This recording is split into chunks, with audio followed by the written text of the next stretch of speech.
প্রিয় নওজোয়ান, মাত্র 15,000 টাকা 14,000 টাকা দামের একটা মোবাইলের কাছে হেরে গেলাম। এত সুন্দর জীবন, অনন্তকালের আখিরাত সব ত্যাগ করে দিলাম। কি বন্ধু, চিরস্থায়ী জান্নাত ছেড়ে দিলা, জাহান্নামের জন্য সিদ্ধান্ত নিয়েই নিলা। এই নারী, এই ছবি, এই উলঙ্গ দৃশ্য, এই জিনা, এই ব্যভিচার, খোদার কসম ধীরে ধীরে তোমার জাহান্নামের দিকেই নিয়ে যাবে। নুওয়াল্লিহি মা তাওয়াল্লা ওয়া নুসলিহি জাহান্নাম। আল্লাহ বলছে, যে বান্দা আমার রাসূলের বিরুদ্ধাচরণ করবে এবং আমার ঈমানদার বান্দারা যে পথে চলে তার উল্টো পথে চলবে, আল্লাহ বলেন আমি তাকে সেই উল্টো পথেই চালাবো এবং একদিন সত্যি সত্যি আমি তার জাহান্নামে ফেলে দেব। খোদার কসম গাফ, এটা কোরআন শরীফের আয়াত। আমি এই মাত্র বলে আসছি, বলছি তোমরা যারা আমার একটা কথা মনে করো বাপ, ছেলেদেরকে তোমাদেরকে বলি, বাবা সারা দিন সারা রাত মোবাইলে নারী দেখো, ছবি দেখো, নাচ গান, এক ওয়াক্ত নামাজ যারা পড়ো না, কোনো দিন যারা ফজরের নামাজ পড়ো না, হালাল হারামের কোনো পার্থক্য নাই, কিন্তু কেউ তোমারে ফিরায় না।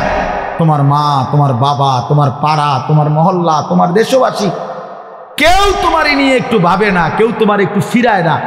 একটা বার বলে না যে এই বাবা তুই কোন রাস্তায় যাচ্ছিস, কিরে তুই মুসলমানের ঘরে জন্ম নিয়ে এত নষ্ট হয়ে যাচ্ছিস কেন? যাকে কেউ ফিরায় না, কেউ বলে না, কেন বাপ? একটা বার, একটা ছেলে শুধু তুমি আমার কথা ভাইবো যে কেউ তোমারে ডাকে না কেন?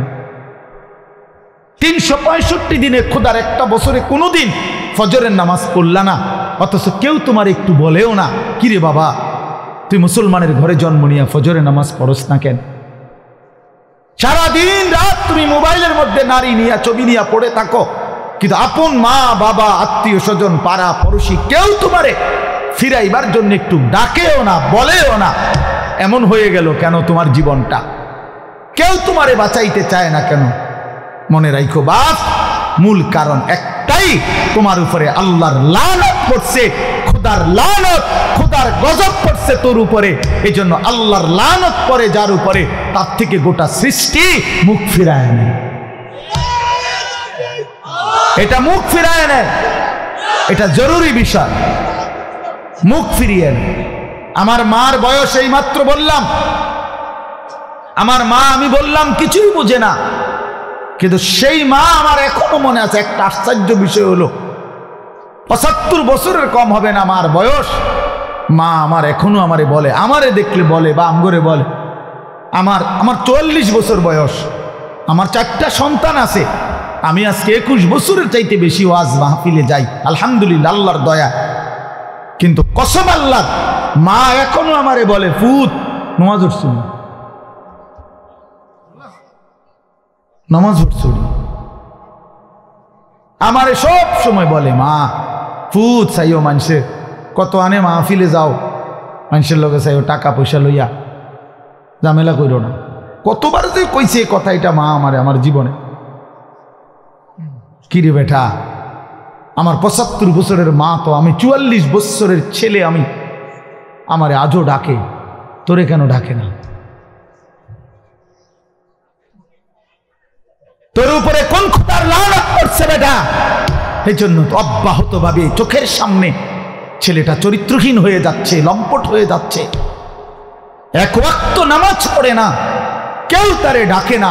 আহা, কেন এমন হয়ে গেল বাপ? তুমি এত বড় বঞ্চিত হইলা কেন? বলো ভাইয়া, তুমি মনে করছো তুমি সুখের সাগরে হাবুডুবু খাচ্ছ? না ভাইয়া, তুমি তো ধ্বংসের সাগরে হাবুডুবু খাচ্ছ।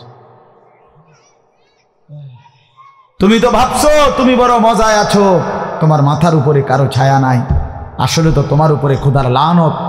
এই জন্য কেউ তোমারে ফিরাইবার চাচ্ছে না। এই জন্য বিবেক থাকলে আমার এই কথা ভাইব, বিবেক থাকলে, বিবেক থাকলে ভাইব। আমি তো ধমক দিলাম, তোমারে কেউ ধমক দেয় না কেন? কেন ধমক দেয় না? তোমারে কেউ ফেরায় না কেন? হ্যাঁ, এই জন্য দোস্ত দয়া করে এটা ভাবা উচিত, আমরা ইনসাফের সাথে আমাদের এটা ভাবা উচিত। আমরা যদি এটা ভাবি আমাদের জীবন সুন্দর হবে। এই কথাটাই আমি শুরু করছিলাম। আল কাইয়িসু মান দানা নাফসাহু, নবীজি বলছেন সে বুদ্ধিমান যে নিজের হিসাব করে, ও আমিলা লিমা বাদাল মাউত, এবং মৃত্যু পরবর্তীর জন্য আমল করে। সেভাবে আমি কে, আমারে কে বানাইলো, আমি আসলাম কোত্থেকে, কেন বানাইলো, আত্ম উপলব্ধি, নিজের বিবেক, নিজের জাগা। আসলে আমি কে, আমি মানুষ না জানোয়ার, এতটুকু বুঝ বুদ্ধি আকল দিমাগ যদি দোস্ত আমার না থাকে, আমি মানুষ হলাম কিভাবে, মুসলমান হলাম কিভাবে? মাসালুল লাযী ইয়াযকুরু রাব্বাহু ওয়াল্লাযী লা ইয়াযকুরু রাব্বাহু মাসালুল হাইয়্যি ওয়াল মাইয়্যিত। নবীজি বলছেন যে আল্লাহকে স্মরণ করে আর যে করে না, এই দুইজনের মধ্যে উদাহরণ হলো একজন জীবিত, একজন মৃত। নাফরমান মুর্দা, ইমানদার জীবিত। রাসূলুল্লাহ সাল্লাল্লাহু আলাইহি ওয়াসাল্লাম বলেছেন, ইন্নাল্লাযী লাইসা ফী জাওফিহি শাইউম মিনাল কুরআন কাল বাইতিল খারিব। প্রিয় বন্ধু শুনো, নবীজি সাল্লাল্লাহু আলাইহি ওয়াসাল্লাম বলছেন যে এই কলিজার ভিতরে আল্লাহর কোরআন নাই, কোরআন কিছু পরিমাণ কোরআন শরীফও নাই, 10টা সূরাও শুদ্ধ পড়তে জানে না, 10টা সূরাও মুখস্থ পারে না, আল্লাহর কালামের কিচ্ছুই জানে না। আল্লাহ রাসূল সাল্লাল্লাহু আলাইহি ওয়াসাল্লাম বলছে ওই নাফরমানের দিল হলো কাল বাইতিল খারিব, সারা বাড়ি, আলগা বাড়ি, যে বাড়িতে আগে থাকতো এখন থাকে না, নতুন ঘরে উঠে গেছে, ওই ঘরের এখন কোনা ভাঙ্গা গেছে, এই ঘরের এখন দুয়ার ভাঙ্গা গেছে, টিন সাল ফইরা গেছে, এখন সারা বাড়িটা আলগা বাড়ি, বিরান ঘর, সেই ঘরে এখন কুত্তা থাকে, সেই ঘরে এখন বিড়াল থাকে, সেই ঘরে এখন সাপ বিচ্ছু থাকে, মানুষ থাকে না। খোদার কসম নবীজি বলছে যে কলিজার ভিতরে আল্লাহর কোরআন নাই, ওই কলিজার ভিতরে মানুষ থাকে না, কুত্তা থাকে, কুত্তা, এই কুত্তা থাকে, কুত্তা, কুত্তা থাকে ওই কলিজার ভিতরে, সাপ থাকে, বিচ্ছু থাকে, ওটাতে বিড়াল থাকে, ইন্দুর থাকে, কেচ্চা থাকে, মানুষ থাকে না। ওই কলিজার ভিতরে মানুষ থাকে না, বুঝছো ভাইয়া? কাজে তোমাদের যাদের জবানে আল্লাহর কোরআন নাই, তোমাদের যাদের দিলে মাওলার কোরআন নাই, তো তোমার এই ভেতরটা জন্তু জানোয়ারের ঘর, কুকুর বিড়ালের ঘর। আচ্ছা আরো শোনো মিয়া, কোরআন শরীফে সূরা আরাফের মধ্যে আছে কোরআনের আয়াত, ওয়াত্তাবা হাওয়াহু ফামাসালুহু কামাসালিল কালব। সরাসরি কোরআনের আয়াত, সরাসরি কোরআন শরীফের আয়াত। আল্লাহ তাআলা বলছেন যে মনের ইচ্ছা মতো চলে, মনের চাহিদার অনুসরণ করে, আমার মনে যা চায়। কেন নামাজ পড়ো না? তোমার মন চাইছে দেখি। আর কি কারণ? তোমার মন চাইছে, তুমি পড়ো না কেন? সারাদিন নারী দেখো, ছবি দেখো, তোমার মন চাইছে, এই তো না, আর কি তো কিছু না। কেন পেশাব করে, পায়খানা করে, ঢিলা কুলুক, টয়লেট পেপার, পাক নাফাকের কোনো পার্থক্য বুঝো না কেন? কারণ তোমার মন চাইছে, মন চাইছে। রাতের বাইজা গেছে 3টা, তুমি ঘুমাও না। দিনের বাইজা গেছে 10টা, তুমি ঘুম থেকে ওঠো না, কারণ তোমার ইচ্ছা, তোমার মনে যা চাইছে তা। আল্লাহর কসম বাপ, আমার কথায় রাগ করো না। আল্লাহ তাআলা কোরআনে বলছে এরকম মনের ইচ্ছার যে অনুসরণ করে, মনের যা চায় তাই করে, আল্লাহ বলছে তার উদাহরণ হলো কামাসালিল কালব, কুত্তার মতো, কুত্তার মতো, কুত্তার মতো, কুত্তার মতো, কুত্তার মতো। এই নামাজি বেনামাজি বেহায়া, মনে রাখিস তোর জিন্দেগি কুত্তার জীবন, মনে রাখ, কুকুরের জীবন এটা। কামাসালিল কালব,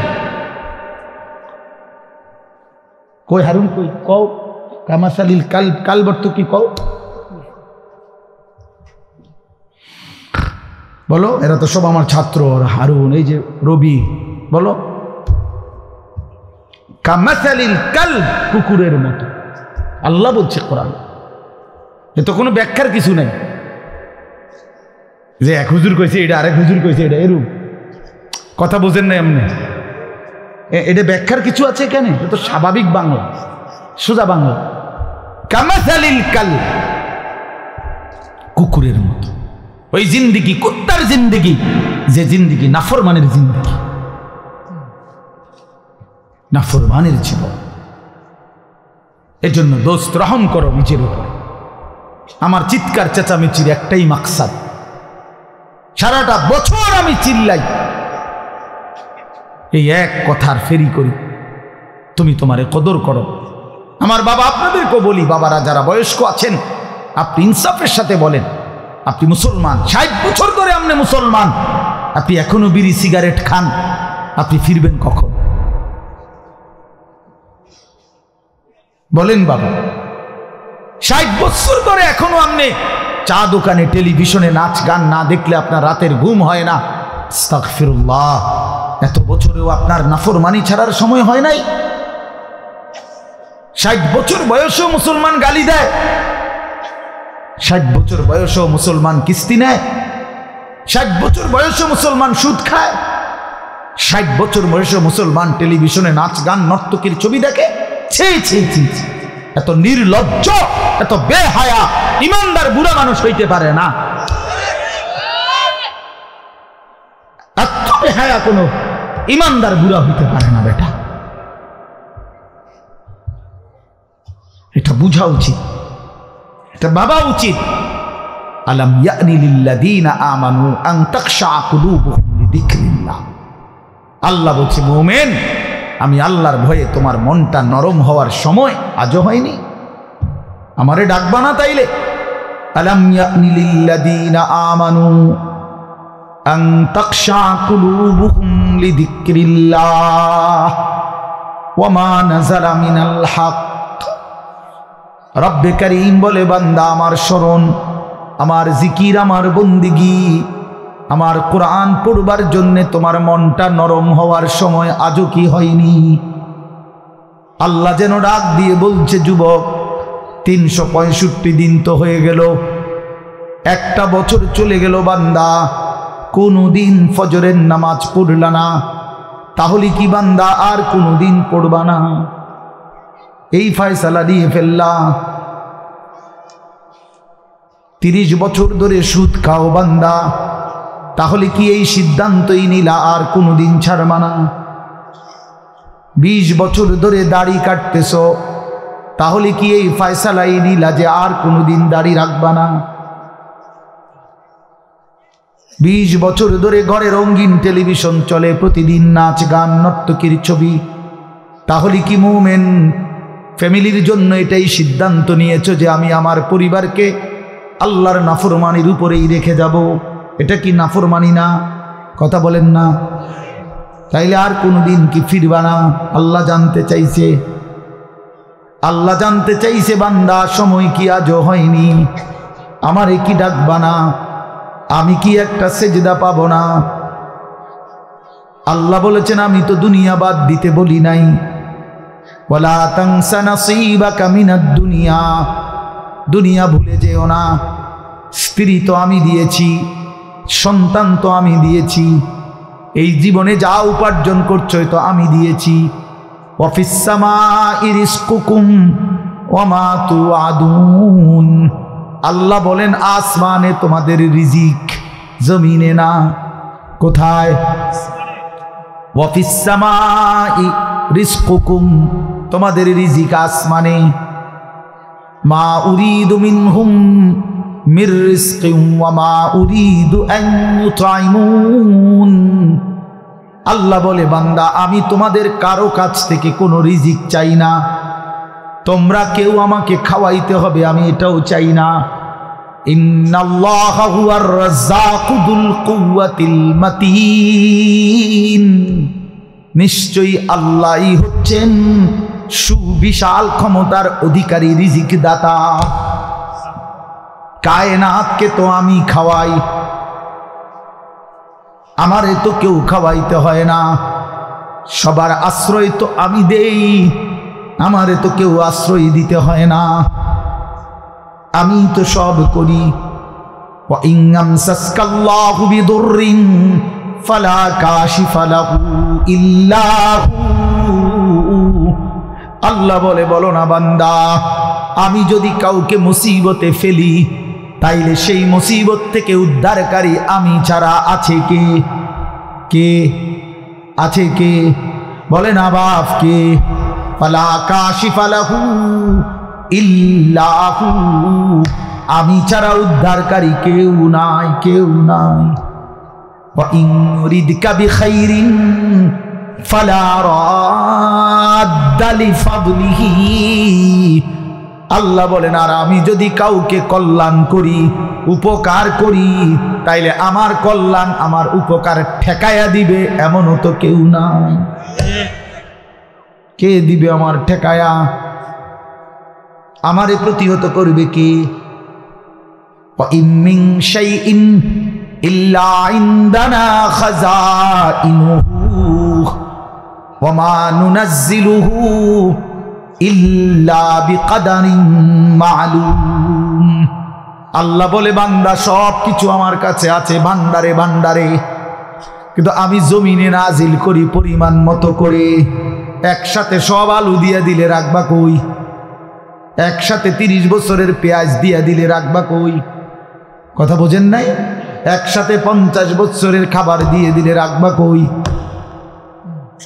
আছে তো আমার কাছে সব কিছুর ভান্ডারে ভান্ডার, কিন্তু আমি জমিনে দিয়ে থাকি পরিমাণ মতো করে, বিকদারিন মা'লুম। ইন্না কুল্লা শাইইন খালাকনাহু বিকদার, আল্লাহ বলেন সব কিছু আমি বানিয়েছি পরিমাণ মতো করে। জন্ম নিল কয়জন, কবরে নিলাম কয়জন, আমার হিসাব আছে। কোন সংখ্যা, জনসংখ্যা কোনো সময় বেড়ে গিয়ে ক্ষতিগ্রস্ত হবে না, আমি আছি না। বুঝেন নাই কথাটা? কোন বিজ্ঞানী বুদ্ধি দিছে, কোন পাগলে বলছে? সব পাগল মাতাল ছাড়ো, আমি আছি। ওমা মিন দাব্বাতিন ফিল আরদি ইল্লা আলাল্লাহি রিজকুহা, আল্লাহ বলে যত কিছু জমিনে বিচরণ করে সব কিছুর রিজিকের জিম্মাদারি আমি একাই আমার কাঁধে তুলে নিলাম। সুবহানাল্লাহ। ওয়া ইয়ালামু মুস্তাকাররাহা ওয়া মুস্তাউদাহা, আল্লাহ বলেন আমার বান্দা, আমার সৃষ্টি, আমার মাখলুক কখন কোথায় থাকবে, শেষ পর্যন্ত কোথায় দাফন হবে, আমি সব আগের থেকেই জানি, ফয়সালা করে রেখেছি। গতকালকে আমি ছিলাম সিলেট মৌলভীবাজার, আজকে এখানে। এই জিন্দিগি আল্লাহ বলেন আমি জানি। কুল্লুম ফি কিতাবিন মুবিন, সব কিছু আমি স্পষ্ট আমল নামার মধ্যে, তাকদীরের মধ্যে লিখে রেখেছি। তাকদীরে সব আগের থেকেই ফয়সালা করা, সব আগের থেকে সিদ্ধান্ত করা। আর রিজকু মাকসুম, রিজিক বন্টন হয়ে আছে। মাথার গাম পায়ে ফেললা, পায়ের গাম যদি আবার মাথা তো উড়ান, বরাদ্দ যে দূরের দূরে, হুদাই লাফান আর কি, হুদাই লাফান। বুঝেন নাই? যে পরিশ্রম করে তার আয় বাড়ে, তাইলে তো সব দোকানদারের বেচা কিনা সমান হইতো। একসাথে দোকান খোলে, একসাথে দোকান বন্ধ করে, কামাই সমান না কেন? বুঝেন নাই এমনি কথা? একই স্ট্যান্ডে সবার 30টা সিএনজি, এখান থেকেই গেছে, এখান থেকেই আপনার এই সিরিকাইল থেকেই কোম্পানিগঞ্জ, কোম্পানিগঞ্জ থেকেই সিরিকাইল, সবার ইনকাম বাড়াবো কেন? কেন? শুধু পরিশ্রম করলেই অর্থ আসে? না না না, আসমানের ফয়সালাতে অর্থ আসে, রবের ফয়সালা।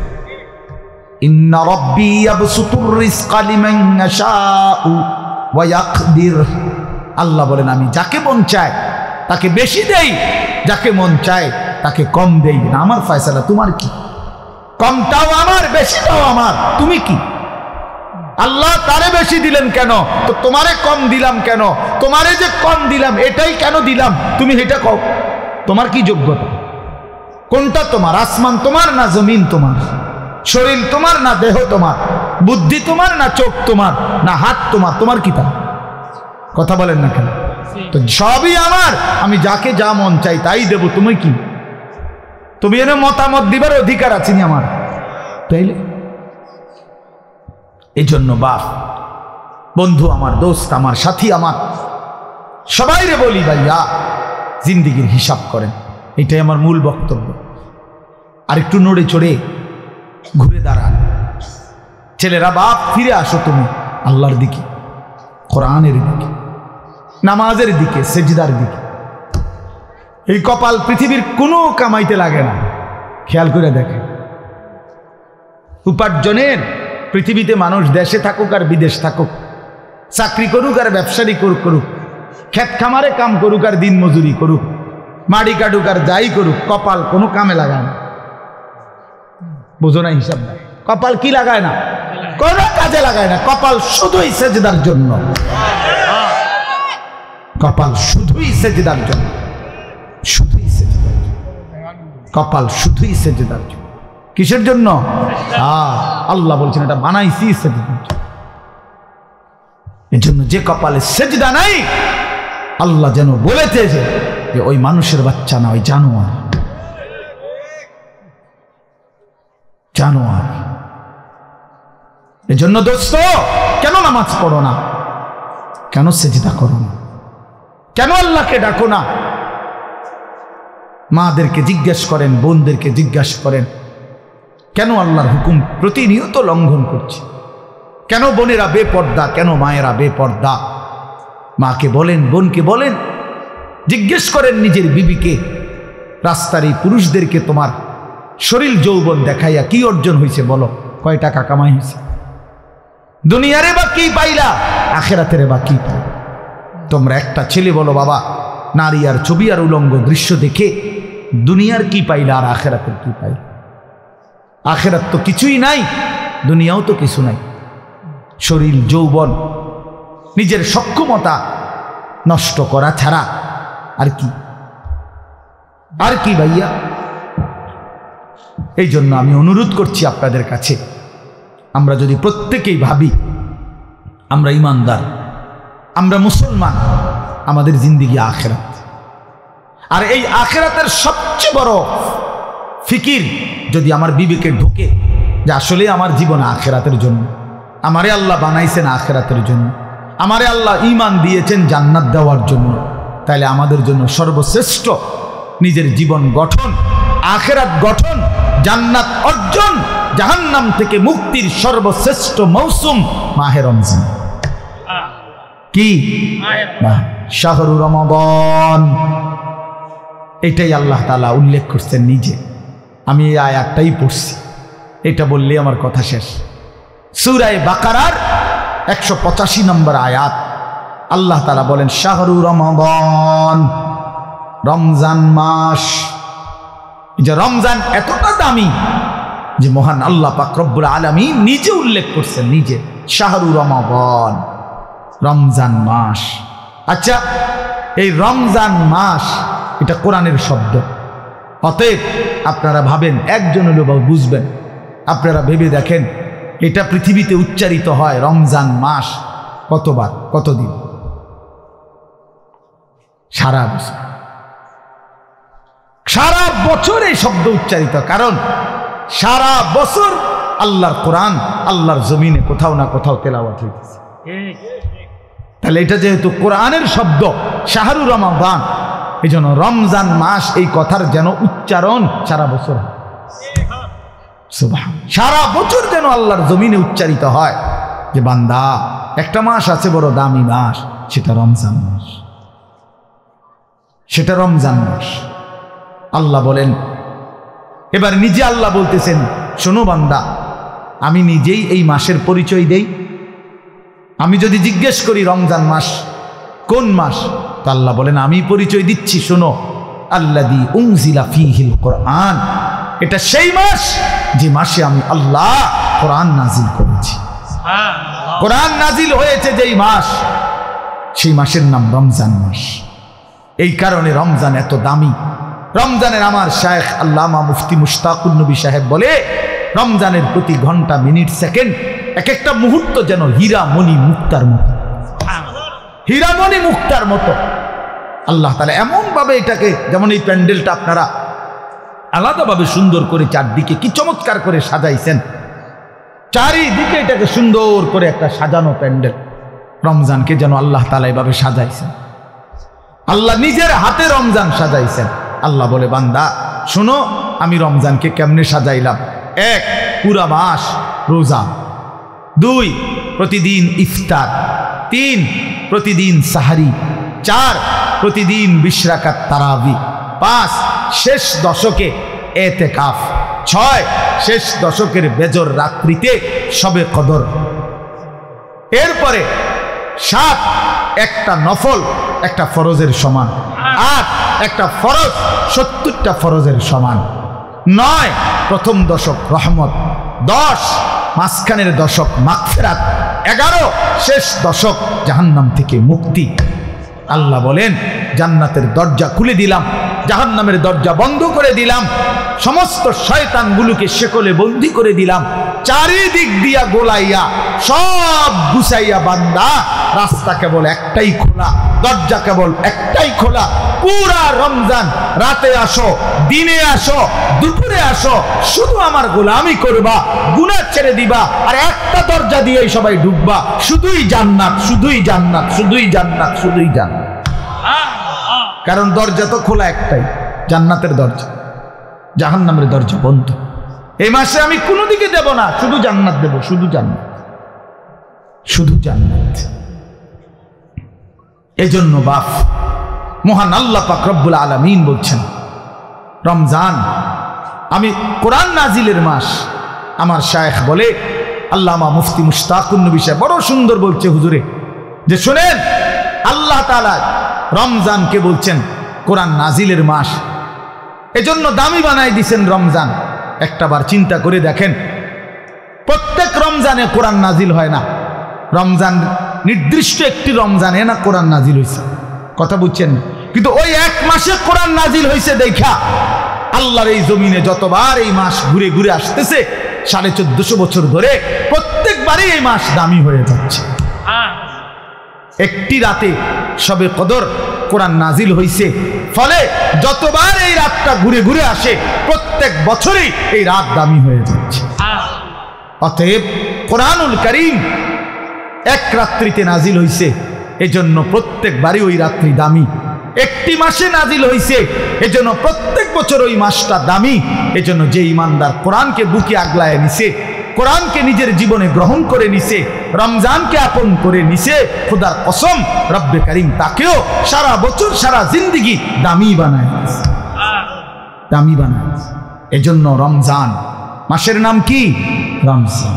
রমজান উচ্চারণ করেছেন যিনি এই মাসের নাম, তিনি রহমান, আর তিনি নাজিল করেছেন কোরআন। এটা গ্রহণ করেছে যে সে হলো মুসলমান। হ্যাঁ, দিয়েছেন যিনি তিনি রহমান, যিনি দিয়েছেন তিনি রহমান। মাসের নাম রমজান, নাজিল করলেন কোরআন, গ্রহণ করলো মুসলমান। ফামান শাহিদা মিনকুমুশ শাহরা ফালিয়াসুমহু, আল্লাহ বলছেন হুদাল লিন-নাসি ওয়া বাইয়িনাতিন মিনাল হুদা ওয়াল ফুরকান।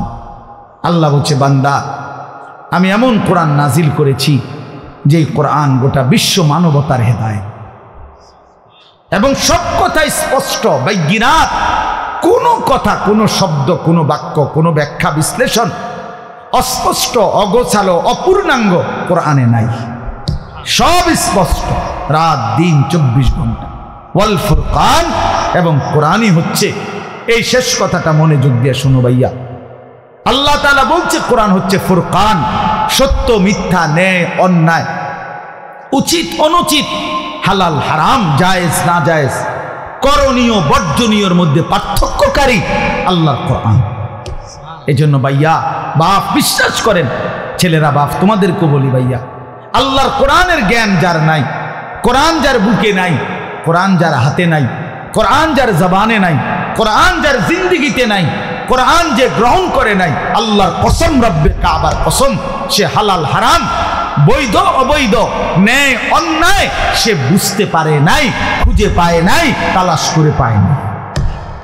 এজন্য কোরআনবিহীন কোনো মানুষ সভ্য হইতে পারে না। কোরআনবিহীন কোনো মানুষ বাংলা বই ন্যায় অন্যায় শিখায় না, অঙ্ক বই ন্যায় অন্যায় শিখায় না, ইংরেজি বই ন্যায় অন্যায় শিখায় না, পদার্থবিজ্ঞান জীববিজ্ঞান ন্যায় অন্যায় শিখায় না, রসায়ন বিজ্ঞান ন্যায় অন্যায় শিখায় না, উচ্চতর গণিত ন্যায় অন্যায় শিখায় না, ডাক্তারি বই ন্যায় অন্যায় শিখায় না, আইনের বই ন্যায় অন্যায় শিখায় না। শুধু আল্লাহর কোরআন ন্যায় এবং অন্যায়, হালাল এবং হারাম, উচিত এবং অনুচিত, বৈধ এবং অবৈধ এটা শিখায়। অতএব কোরআন বঞ্চিত তো সে হালাল হারাম থেকেই বঞ্চিত।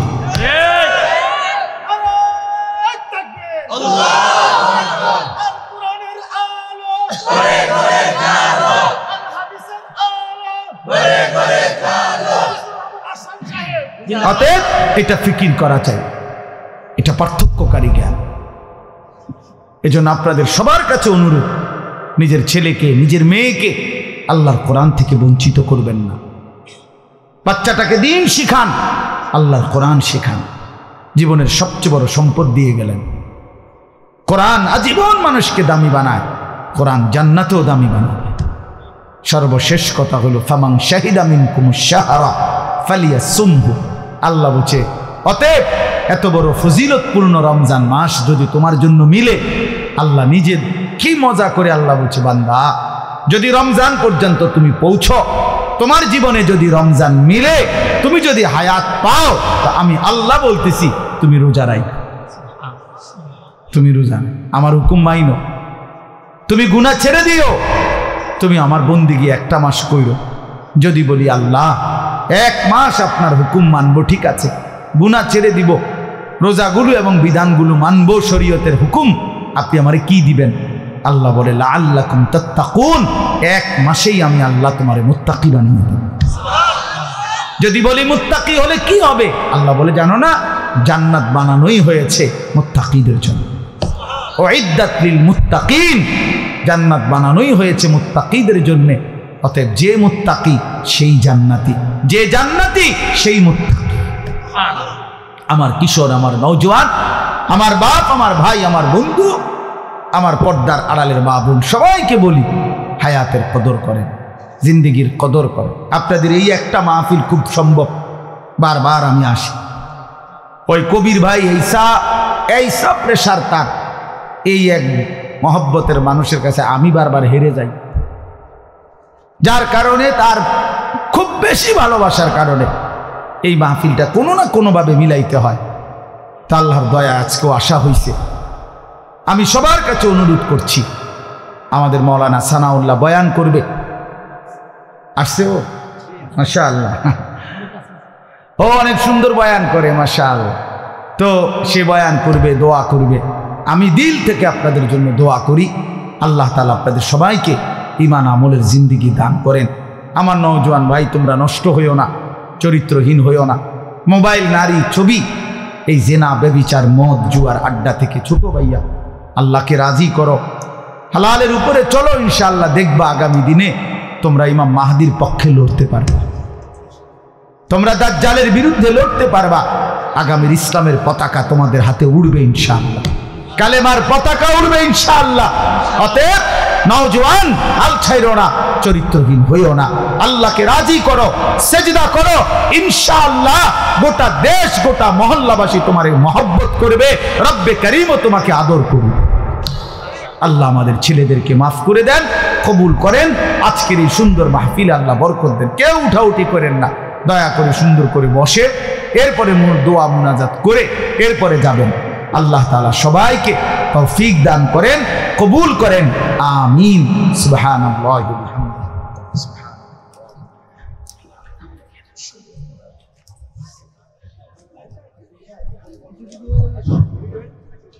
আমরা কেউ ওটা বসা করব না, আমরা সকলে শুকরিয়া আদায় করি বলে আলহামদুলিল্লাহ। হযরতের কাছ থেকে গুরুত্বপূর্ণ নসিহত শুনলাম। আল্লাহ তাআলা যেন হযরতের হায়াতে, ঈমানে, আমলে, ধন দৌলতে বারাকা দান করে। সবাই বলেন আনুহুদাল্লিন নাসি ওয়া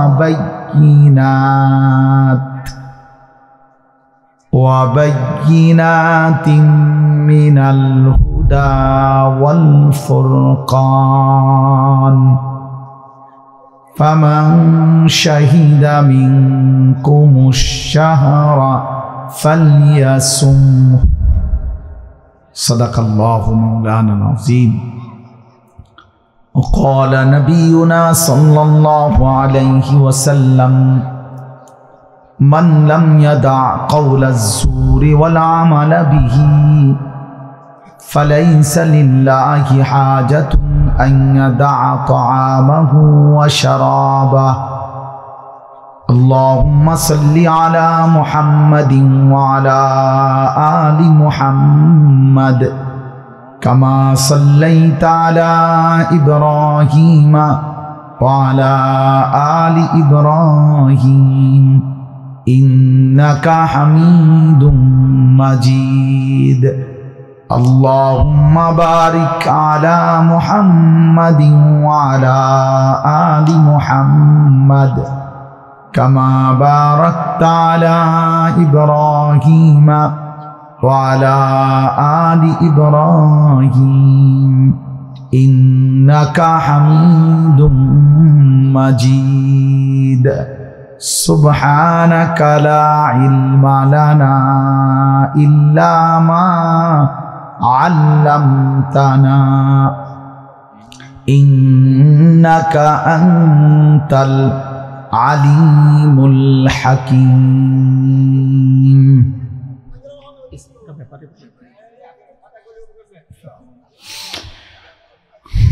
আলহামদুলিল্লাহ। দেখুন আলহামদুলিল্লাহ, আল্লাহ পাক রব্বুল ইজ্জত জুল জালাল ওয়াল ইকরামের ফজল কারাম, রব্বুল আলামিনের অপরিসীম ইহসান, মেহেরবানি, দয়া, আল্লাহ তাআলা আমাদেরকে আজ 17 ফেব্রুয়ারি 2025 রোজ সোমবার কুমিল্লা জেলা মুরাদনগর উপজেলাধীন ইসাপুরা ব্যাপারী বাড়ি যুব সমাজের উদ্যোগে আজকের এই মোতাবাররাক বাৎসরিক ওয়াজ ও দোয়ার মাহফিলে আল্লাহ তাআলাই আমাদেরকে আসবার বসবার আল্লাহর জন্যই জমা হওয়ার তৌফিক দান করেছেন। এজন্য আমরা সকলেই বলি আলহামদুলিল্লাহ। প্রিয় ভাই নওজোয়ান, তোমরা যারা দাঁড়িয়ে আছো, নওজোয়ান বসো, তোমরা যে যেটুকুই শুনলা বসে শোনো। দয়া করে প্যান্ডেলের ভেতরে একজনও দাঁড়ায় থাকা যাবে না, আমি নিষেধ করলাম। দয়া করে আমি আবারও বললাম, প্যান্ডেলের ভিতরে কেউ দাঁড়ানো যাবে না। যার অসুবিধা হয় তো বাইরে চলে গেলে ভালো। যার বসতে অসুবিধা তাইলে তুমি ভাই বাইরে চলে যাও, বাইরে গেলে কোনো অসুবিধা নেই, কিন্তু প্যান্ডেলের ভিতরে বসতে হবে। ওই ছেলে বাংলা বুঝো, এই বসো বেটা।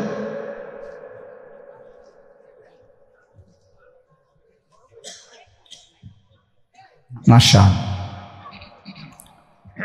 সবাই মিলে বাস্তবতা হলো মাহফিল, এটাই বাস্তবতা যে আন্তরিকতার সাথে যেই শুনে, কম হোক বেশি হোক, কিছুটা হলেও উপকৃত হয়। এই জন্য দয়া করে প্রত্যেকেই যদি হাতে ধরা যেই মোবাইলগুলো আছে এগুলো বন্ধ করে আমার দিকে তাকায়া শুনলে ভাইয়া ভালো হয়। আমি আদেশ করলাম, কেউ এই হাতে মোবাইল ধরে রেখে বয়ান শুনলে দোস্ত জিন্দিগির মধ্যে কোনো পরিবর্তন আসে না, নিজের বিবেক জাগে না, অনুভূতি জাগে না। এটা জরুরি বিষয়। এক তো হলো প্রতি বছর একটা মাহফিল হয়, দেখা এবারও হইল, আর আমরা যেভাবে আছি সেই অবস্থায় রয়ে গেলাম। তাহলে এই ইন্তজামের উদ্দেশ্য কি? এই আয়োজনের মাকসাদ কি? যে যেমন তেমনই প্রতিদিন, প্রতি বছর, প্রতি মাস, প্রতি সপ্তাহ একই রকম, এটা তো মুমিনের পরিচয় না। হাদিসের মধ্যে আছে, আল্লাহ নবী সাল্লাল্লাহু আলাইহি ওয়াসাল্লাম বলছেন, আল কাইয়িসু মান দানা নাফসাহু ওয়া আমিলা লিমা বা'দাল মাউত। নবীজি বলেন, বুদ্ধিমান সে যে নিজের হিসাব করে এবং মৃত্যু পরবর্তীর জন্য আমল করে। অর্থাৎ প্রতিনিয়ত যে নিজের জিন্দিগির হিসাব রাখে, আজ আমার আখেরাতের অর্জন কেমন, আজ আমার দুনিয়ার প্রয়োজন পূরণ হলো কদ্দুর, আজ আমার আখেরাতের জন্য পুঁজি সংগ্রহ হলো কদ্দুর। এতটুকু বিবেক, অনুভূতি, বিচার বিশ্লেষণ যার নাই, তো সে বোকা, নির্বোধ, আহাম্মক। কোরআনুল কারীমের মধ্যে আল্লাহ তাআলা বলছেন, ওয়ালতানজুর নাফসুম মা কদ্দামাত লিগাদ। প্রত্যেকটা ইমানদারকে আল্লাহ তাআলা বলছেন, ইমানদার তুমি লক্ষ্য করো, হিসাব করো, আজকের দুনিয়া থেকে আগামীকালকের আখেরাতের জন্য তুমি কি পাঠিয়েছ, এটা হিসাব করো। তোমার হিসাব যদি তুমি না করো, কে করবে? নিজের ভালো, নিজের ভাবনা, নিজের বুঝ যদি কারো না বুঝে আসে, কে ভাববে? কে ভাববে? আমাকে নিয়ে ভাববে কে? এই পৃথিবীর সবাই তো ব্যস্ত, সবাই সবার জায়গায় কিছু না কিছু কম বেশি, দরকারি বেদরকারি, প্রয়োজনীয় অপ্রয়োজনীয় কোনো না কোনো কাজে ব্যস্ত। সময় ঠিকই যাচ্ছে, হয় ঘুমে, নয় অবহেলায়, নয় অলসতায়, নয় পরিশ্রম, একটা না একটা কিছু কইরা সময় তো চলে যাচ্ছে। কার হিসাব কে নিবে? কার জিন্দিগির খবর কে রাখবে? এজন্য বলে যে হাসিবু ক্বাবলা আন তুহাসাবু। আল্লাহ পাক তোমার হিসাব নেওয়ার আগে তুমি নিজের হিসাব নাও, তুমি নিজের হিসাব নাও। এজন্য মনোযোগ জরুরি, মনোযোগ জরুরি। আন্তরিকতা নিয়ে শুনলে ধীরে ধীরে বিবেক জাগে। একদিনে মানুষ বদলায় না, কিন্তু ধীরে ধীরে শুনতে শুনতে একটা সময় জিন্দেগি বদলায়। একটা পাথরের উপরেও যদি ধারাবাহিক পানি পড়ে, বৃষ্টির ফোঁটা, একটা সময় এই শক্ত পাথরের মধ্যে একটু ছিদ্র হয়ে ডাইবা যায়। তাইলে আল্লাহর কোরআন, আল্লাহর কথা, আল্লাহর কালাম আমাদের জন্য, নওজোয়ান ভাই, কিশোর ছেলে, তোমাদের জন্য বাবা, সব সময়ই যদি আল্লাহর কথাকে প্রত্যাখ্যান করো, শুনবা কখন? কোনো সময়ই যদি কোরআন তোমার গায়ে না লাগে, তোমার বিবেকে না লাগে, তো শুনবা কখন ভাই? আল্লাহর কোরআন কি কখনোই তোমার জন্য আগ্রহের বস্তু হবে না? কোনো সময় মনোযোগ আসবে না? কোরআন শরীফে আছে, ফাবি আইয়ি হাদিসিন বাদাহু ইউমিনুন।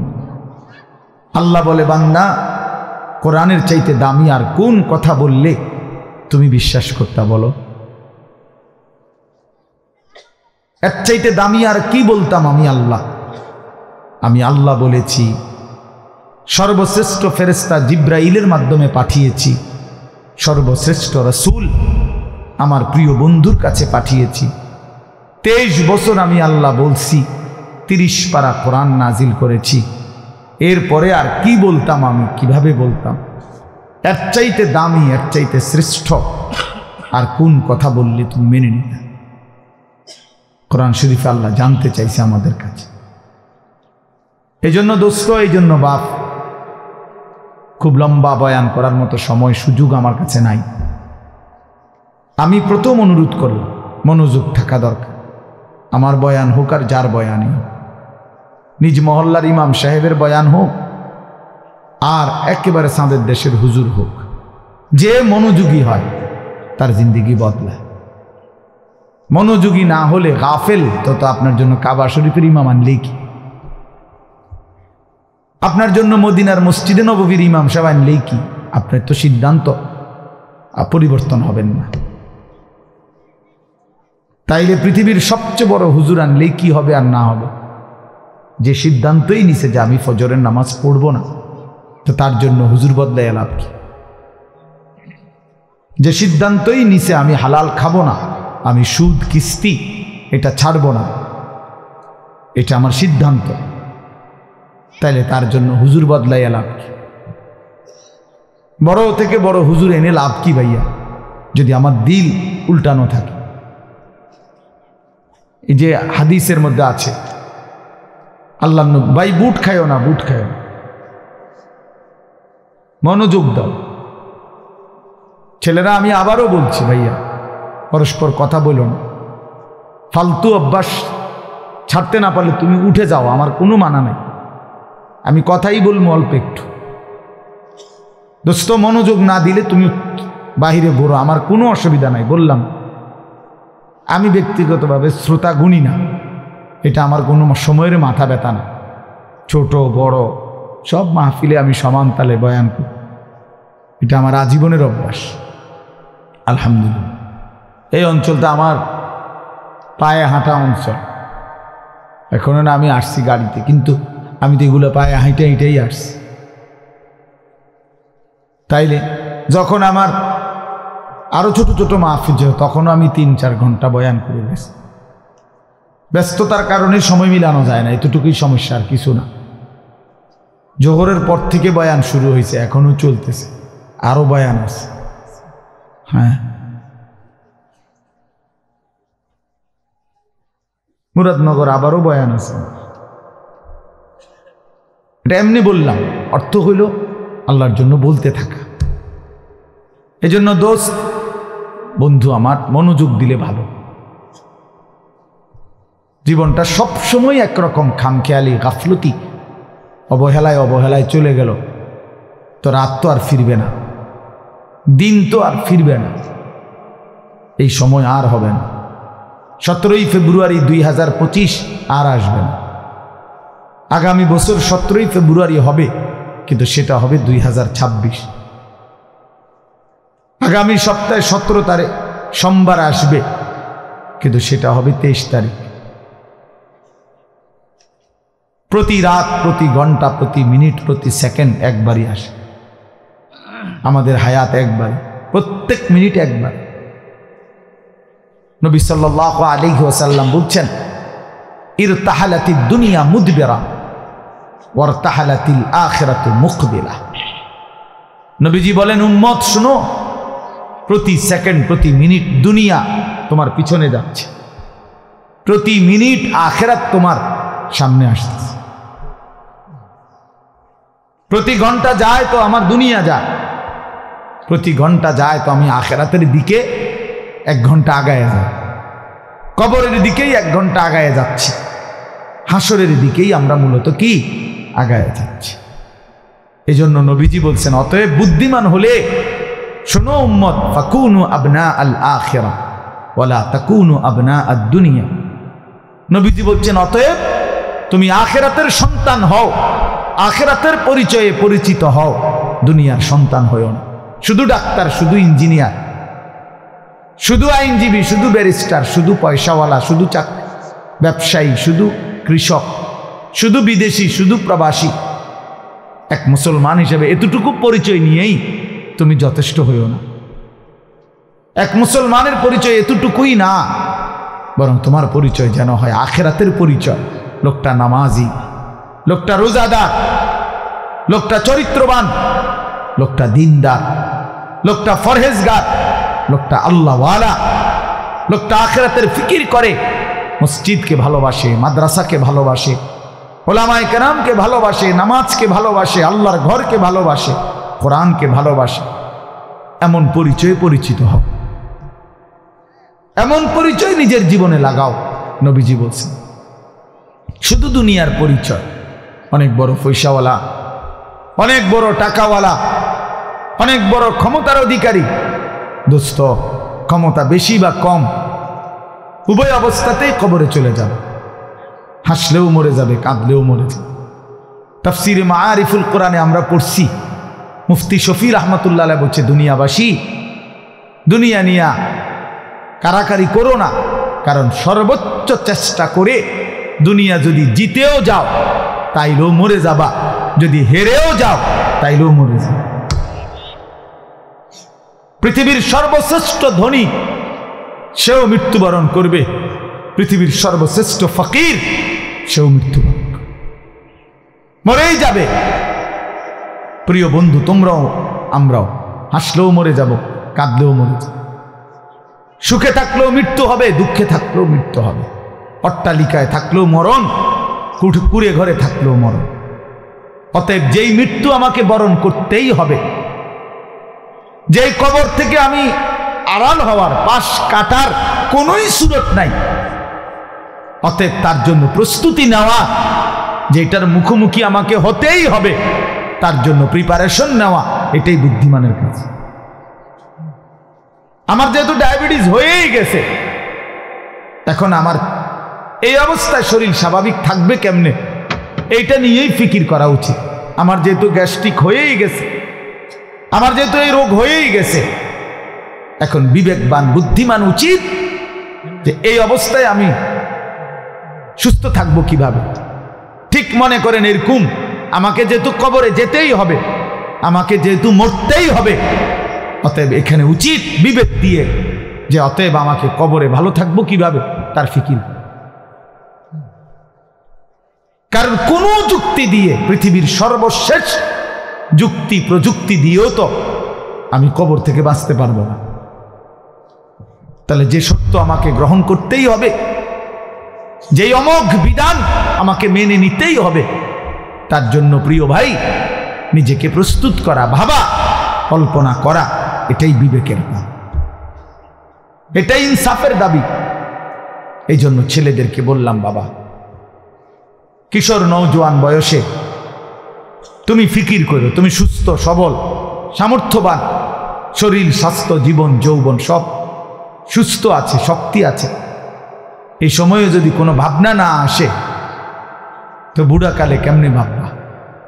বয়সকালে তো ভাবনার সময় না। কোরআন শরীফে স্পষ্ট আছে, অমিনকুম মান ইউরাদ্দু ইলা আরদালিল উমর লিকাই লা ইয়ালামা মিন বাদি ইলমিন শাইআ। আল্লাহ বলেন, মানুষকে আমি পর্যায়ক্রমে ধীরে ধীরে অনেক মানুষকে আমি এরকম নিষ্কর্মা বৃদ্ধ বানিয়ে দেই, যে ফলে সে যে জিনিসগুলো ইতিপূর্বে জানতো, একটা পর্যায়ে সে আর কিছুই জানে না, এখন আর কিছুই বলে না, কিছুই বুঝবে না। এই চাচা এখন আর কিছুই বুঝবে না, জিজ্ঞাসা করে দেখো, তার আর কোনো অনুভূতি নাই, তার কাছে এখন আর দুনিয়া বরাবর সবকিছু, হাসিও বরাবর, কান্নাও বরাবর, রাতও বরাবর, দিনও বরাবর, আনন্দও বরাবর, বেদনাও বরাবর। ওনার তো আর সেই ফিলিংসটাই নেই। আমার মারে দেখছি আমি, আজীবন মা কত নামাজ পড়তেন, তিলাওয়াত করতেন, তসবিহ পড়তেন, 500 দানার তসবিহ পড়তেন মা। আর মা এখন এত অসুস্থ হয়ে গেছে, বৃদ্ধ, নামাজের কথা কোনো 10 বার 20 বার বললে হ্যাঁ মানে বুঝে না, কি করবো এটা বুঝে না, অজু করতে কইলে মা বুঝে না। তাহলে আমি তো আমার মায়ের চোখে দেখা সাক্ষী, আমি তো মাকে দেখছি। মা আমার সেই সকাল থেকে রাত পর্যন্ত কত নামাজ পড়তেন, কত কোরআন তেলাওয়াত করতেন। আমার মায়ের সেই জিন্দিগি তো আমি দেখছি ভাইয়া। এই জন্য আমরা, এটাই সত্য, এটাই বাস্তবতা, আমাদেরকে যেতেই হবে। 3 অবস্থার যে কোনো একটা হবেই, হয় একদিন এই শক্ত সামর্থ্য শরীর দুর্বল অসুস্থ হয়ে যাবে, নয়তো বৃদ্ধ হয়ে যাবে, নয়তো তার আগেই কবরে পৌঁছে যাবে। প্রিয় বন্ধু, প্রিয় বাপ, আমাকে এটা বরণ করতেই হবে, আমাকে এটা বরণ করতেই হবে। এজন্য আমি অনুরোধ করছি, ওই দেখেন ওই ছেলে বারবার মোবাইল উঠাইয়া, মানে অসভ্য কিছু ছেলে আছে, অসভ্য, এমন গাদ্দার যে কারো কোনো কথা শুনব। হের কথা হইল যে, মানে অনেক ছেলের যে, হুজুর আমি এর থেকে ভালো মানুষের কথাই শুনি না, আপনার কথা শুনুন। না না, এটাই বা হাসি না, এটা কলিজা পাথর হওয়া। এমন গাদ্দার যে কোনোভাবেই আমি নিষেধ করলাম। ওই যে ওই আরেক অপদার্থ হাসে, এই দেখছেন, এই যে এখন নামাইল, এই জিন্দিগি, হে নিজে নিজে হাসে মোবাইলে। মানে কাকে বলে, কেন বলে, কি জন্য, আমার এত কিছু, আমি এবং আমার মোবাইল, পৃথিবীতে এরপরে আর কিছু আছে বা নাই এটা আমার জানার বিষয়। শেষ, আমি এবং আমার একটা মোবাইল, এটাই রাত, এটাই দিন, এটাই হাসি, এটাই কান্না, এটাই আনন্দ, এটাই বেদনা, খালাস। মোবাইল দেখতে দেখতে ঘুমাচ্ছে, মোবাইল দেখতে দেখতে ঘুম থেকে উঠতেছে, রাত গভীর হয় মোবাইলে, ভোর আলোকিত হয় মোবাইলে। আহা, অল্প সময়ের ভিতরেই উনি আমাদের এই মজলিসে উপস্থিত হবেন। এই জন্য আমরা যারা এদিক সেদিক আছি, যারা এখনো দ্বিধাদ্বন্দ্বে ভুগতেছি, তারা দ্বিধাদ্বন্দ্ব মুক্ত হয়ে আমরা মাহফিলের প্যান্ডেলে এসে বসে মাহফিলের পরিবেশটাকে একটু সুন্দর করার চেষ্টা করি। আল্লাহ তাআলা আমাদেরকে মাহফিলের পরিবেশটা সুন্দর করে উলামাদের কথা খুব দরদের সাথে, মহাব্বতের সাথে শোনা এবং আমলের নিয়ত শোনার আল্লাহ আমাদেরকে তৌফিক দান করুন, বলেন আমিন। ভাইরা আমার, আমি আপনাদের সামনে কোরআনে কারীমের একখানা আয়াতে কারিমা তেলাওয়াত করেছি, যে আয়াতে কারিমে আল্লাহ রাব্বুল আলামিন বলেন, মান আমিলা সালিহান ফালিনাফসি ওয়া মান আসাআ ফাআলাইহা। আল্লাহ রাব্বুল আলামিন বলেন, কেউ যদি দুনিয়ার জিন্দেগিতে নেক আমল করে, তাহলে এই নেক আমলটা সে তার নিজের উপকারের জন্যই করবে। যদি সে নেক আমল করে, নেক আমলের লাভ এবং নেক আমলের উপকারিতা সে নিজেই ভোগ করবে। আর ওমান আসাআ ফাআলাইহা, আর কেউ যদি কোনো বদ আমল করে, গুনাহ করে, তাহলে তারও শাস্তি এবং তারও পরিণতি যে করছে তাকে ভোগ করতে হবে। ওমান আসাআ ফাআলাইহা। এরপর আল্লাহ রাব্বুল আলামিন বলেন, ওমা রাব্বুকা বিযাল্লামিল লিল আবিদ।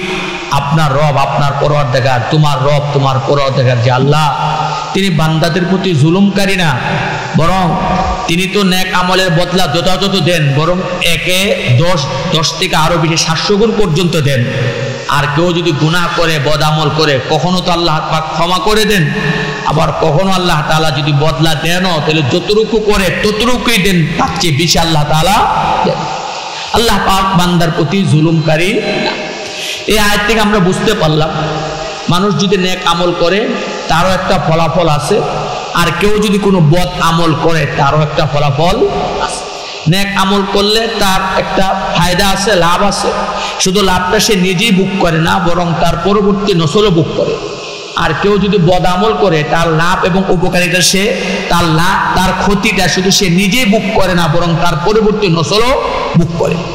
কোরআনে কারীম আল্লাহ তাআলা সূরা কাহফে হযরত মূসা আলাইহিস সালাতু ওয়াস সালামের সাথে হযরত খিজির আলাইহিস সালামের সাক্ষাতে যে ঘটনা আছে, ওখানে আছে হযরত খিজির আলাইহিস সালাতু ওয়াস সালাম একজন ইয়েতিমের দেয়াল, দুইজন ইয়েতিমের দেয়াল সোজা করে দিয়েছে। তার কারণটা বর্ণনা করতে গিয়ে বলা হয়েছে, আল্লাহ পাক নিজেই বলছেন যে এই দুইজন ইয়েতিম তাদের মা বাবা নেককার ছিল, আর এই দেয়ালের নিচে তাদের মা বাবার সম্পদ রেখে গেছে। এখন এই দেয়াল যদি ভেঙে পড়ে যায়, তাহলে এই সম্পদ অন্যরা লুট করে নিয়ে যাবে। এই জন্য আল্লাহ পাকের ইচ্ছা হলো, যেহেতু এই ইয়েতিম বাচ্চাগুলোর মা বাবা নেককার ছিল, যেন আল্লাহ পাকের ইচ্ছা হলো যে এই ছেলেগুলো পরিণত বয়সে পৌঁছে তাদের সম্পদ তারা নিজেরাই হস্তগত করুক, কোনো জালেম যেন তাদের সম্পদ নিয়ে যেতে না পারে। এই জন্য হযরত খিজির আলাইহিস সালাতু ওয়াস সালামের মাধ্যমে আল্লাহ তাআলা এই দেয়ালকে সোজা করে দিয়েছেন, যেন তাদের সম্পদ হেফাজতে থাকে, সংরক্ষিত থাকে। তো এই ঘটনার প্রেক্ষাপটে মুফাসসির ইকরামগণ বলেন যে মা বাবা যদি নেককার হয়, তাহলে তার ফলাফল তার সন্তানও ভোগ করে। মা বাবা যদি নেককার হয়, তাহলে এই নেককারের মা বাবা নেক আমল উসিলা সন্তানদেরকে আল্লাহ তাআলা কি করে হেফাজত করে। আর তার বিপরীতে মা বাবা যদি বদকার হয়, সম্পদ দেয়া যায়, কিন্তু দেখা যায় সেই সম্পদ কি করতে পারে, রক্ষা করতে। ইতিহাস সাক্ষী, পৃথিবীর ইতিহাস সাক্ষী যে পৃথিবীর ইতিহাসে যারা অবৈধভাবে সম্পদ রোজগার করছে, নাজায়েজ উপায়ে, অবৈধ উপায়ে ক্ষমতার অপব্যবহার করে যারা সম্পদ এবং টাকা পয়সা উপার্জন করছে, সন্তানদেরকে দিয়ে গেছে, তারা এগুলোকে রক্ষা করতে পারেনি। আর আল্লাহ পাকের প্রিয় বান্দা যারা অবৈধ পথে চলে নেয়, সৎ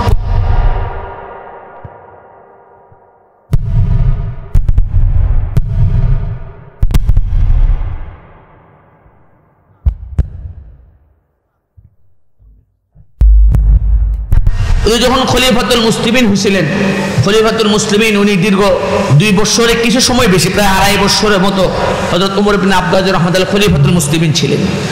ইনি এতটা ইনসাফ এবং ন্যায় এবং নিষ্ঠা উনি কায়েম করেছিলেন পৃথিবীর বুকে, যে ওনার সময় সম্পর্কে প্রবাদ বাক্য আছে যে হযরত ওমর ইবনে আব্দুল আজিজ রাহমাতুল্লাহ আলাইহির শাসন আমলে বাঘে আর ছাগলে এক গাঁটে পানি খাইছে। বাঘে ছাগলে এক গাঁটে পানি খাইছে। বাঘের খাসিয়ত হইল ছাগল দেখলে আক্রমণ করা, আর ছাগলের খাসিয়ত হইল বাঘ দেখলে ভয়ে পলায়ন করা। এটা হলো সচরাচর। কিন্তু ওমর বিন আব্দুল আজিজ রহমাতুল্লাহ আলাইহির সময় এতটাই তিনি করেছিলেন, বাঘ ছাগলের উপর আক্রমণ করতো না, বোধহয় ছাগলও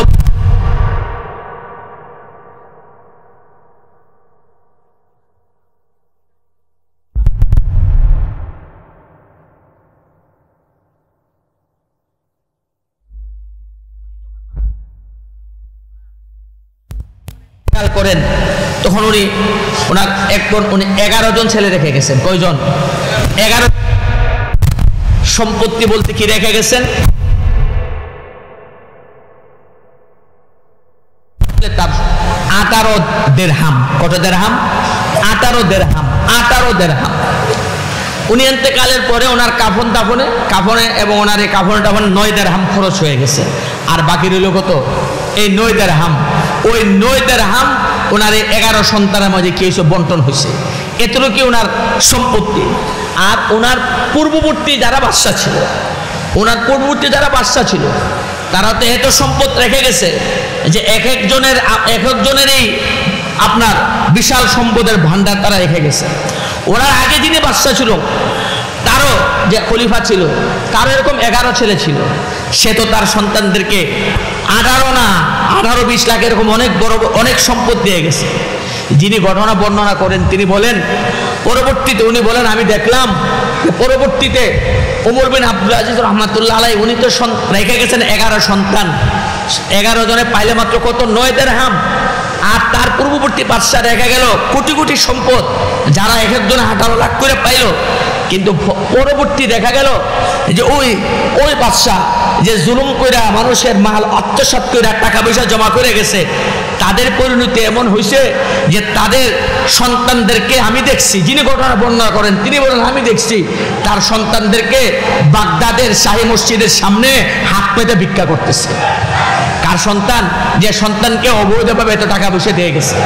আর আরেকজন ওমর বিন আব্দুল আজিজ রহমাতুল্লাহ আলাইহির সন্তানদেরকে টাকা পয়সা দিয়ে যেতে পারে নাই, কিন্তু তার সন্তানদের অবস্থা, তার সন্তানদেরকে দেখলাম তারা পৃথিবীর মাঝে রাজার হালে তারা চলছেন। তারা এক একজনে এক এক এলাকার গভর্নর, তাদের দুনিয়াতে চলতে তাদের কোনো ধরনের কোনো সমস্যা হয় নাই। তাহলে কিসের ফল?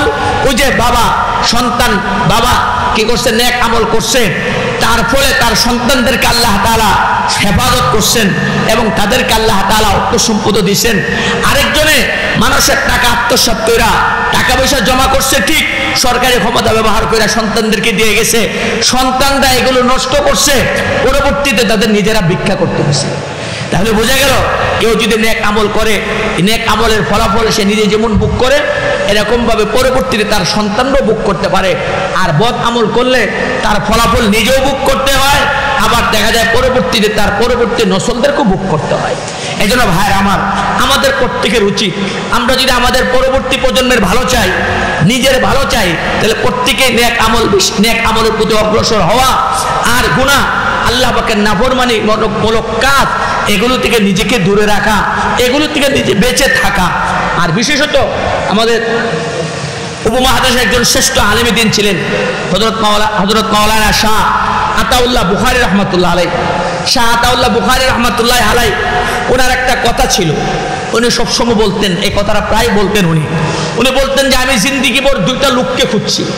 শাহ আতাউল্লাহ বুখারী রহমাতুল্লাহ আলাইহি বলতেন, আমি জিন্দিগি ভর 2টা লোককে খুঁজছি, কিন্তু ওই 2টা লোককে আমি খুঁজে পাইনি। আতাউল্লাহ বুখারী রহমাতুল্লাহ আলাইহি বলতেন ওই 2টা লোককে, এক নম্বর উনি বলতেন, এক নম্বর হলো যে লোক দান করে কিন্তু দান করার পরও সে দরিদ্র রয়েছে, এমন লোক আমি খুঁজে পাই নাই।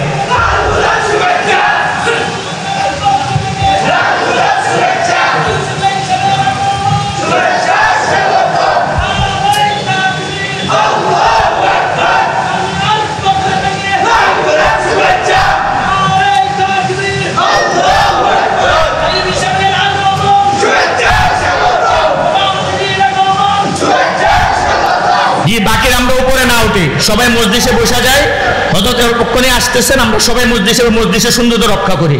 বাকিরা আমরা উপরে না উঠি, সবাই এখানে মজলিসে বসে মজলিসের সৌন্দর্য রক্ষা করি। জি, সবাই মজলিসে বসা যায়। জি, তো বলতেছিলাম যেটা, আমরা সবাই বলি আলহামদুলিল্লাহ। দীর্ঘ সেই 2টা উনি সাভার থেকে বের হয়েছে, এখন বাজে কয়টা? 9টা। কত ঘন্টা লাগলো দেখেন, 2টা বের হয়েছে, প্রায় 7 ঘন্টা। এই 7 ঘন্টা ঢাকা থেকে এ পর্যন্ত আসতে লাগছে এই রাস্তায়, এই যানজটের কারণে। এত কষ্ট করে এখন উপস্থিত হয়েছেন। আমাদের যদি মজমাটা সুন্দর না হয় তাহলে ওনার মনে কষ্ট লাগবে না? এই জন্য আমাদের উচিত, হুজুর আসবেন, অল্পক্ষণে হুজুর আসবেন, লম্বা সময় গাড়িতে ছিলেন, হয়তো একটু ফ্রেশ হবেন, তারপরে হুজুর ইনশাল্লাহ এখানে আসবেন, কথা বলবেন। আমি আপনাদের সামনে অল্প সময় যে কথাটা বলতেছেন কথাটা শেষ করব, এর ভিতরে ইনশাল্লাহ হুজুর উপস্থিত হয়ে যাবেন। আমি স্বেচ্ছাসেবকদেরকে বলবো আপনারা সবাইকে হুজুর যে রুমে গেছেন ওখানে ভিড়াভিড়ি না করে সবাইকে প্যান্ডেলের ভিতরে নিয়ে আসেন। ছোট্ট একটা মজলিস, এই মজলিসটা আমরা একটু সুন্দর করে বসি। আল্লাহ তাআলা আমাদেরকে তৌফিক দান করুন। তো বলতেছিলাম যেটা, তো আতাউল্লাহ শাহ বুখারী রহমাতুল্লাহ আলাইহি বলতেন, শাহ আতাউল্লাহ বুখারী রহমাতুল্লাহ আলাইহি বলতেন, আমি জিন্দিগি ভর 2টা লোককে খুঁজছি, কিন্তু জিন্দিগি ভর এই 2টা লোককে আমি খুঁজে পাই নাই। তার মধ্যে 1 নম্বর হলো যে দান করে, দান করার পরও সে গরিব দরিদ্র, এমন লোক আমি খুঁজে পাই নাই। আর 2 নম্বর হলো যে লোক জুলুম করে, কিন্তু জুলুম করার পরও সে আল্লাহ পাকের পাকড়াও থেকে বাইচা গেছে, আল্লাহ পাকের ধরা থেকে বাইচা গেছে, এমন লোক আমি খুঁজা পাই নাই। যত বড় জালেমি হোক, একদিন না একদিন সে আল্লাহ পাকের পাকড়াওর ভিতরে সে আসবে। ওর আমি জিন্দিগি ভরে 2টা লোককে খুঁজছি, এক যে দান করে, দান করার পরে সে দরিদ্র, এমন লোক আমি খুঁজে পাই নাই। আর 2 নম্বর যে জুলুম করে, অন্যের হক নষ্ট করে জুলুম করে, কিন্তু জুলুম করার পরে সে আল্লাহ পাকের পাকড়াও থেকে বেঁচে গেছে, এমন লোক আমি খুঁজে পাই নাই।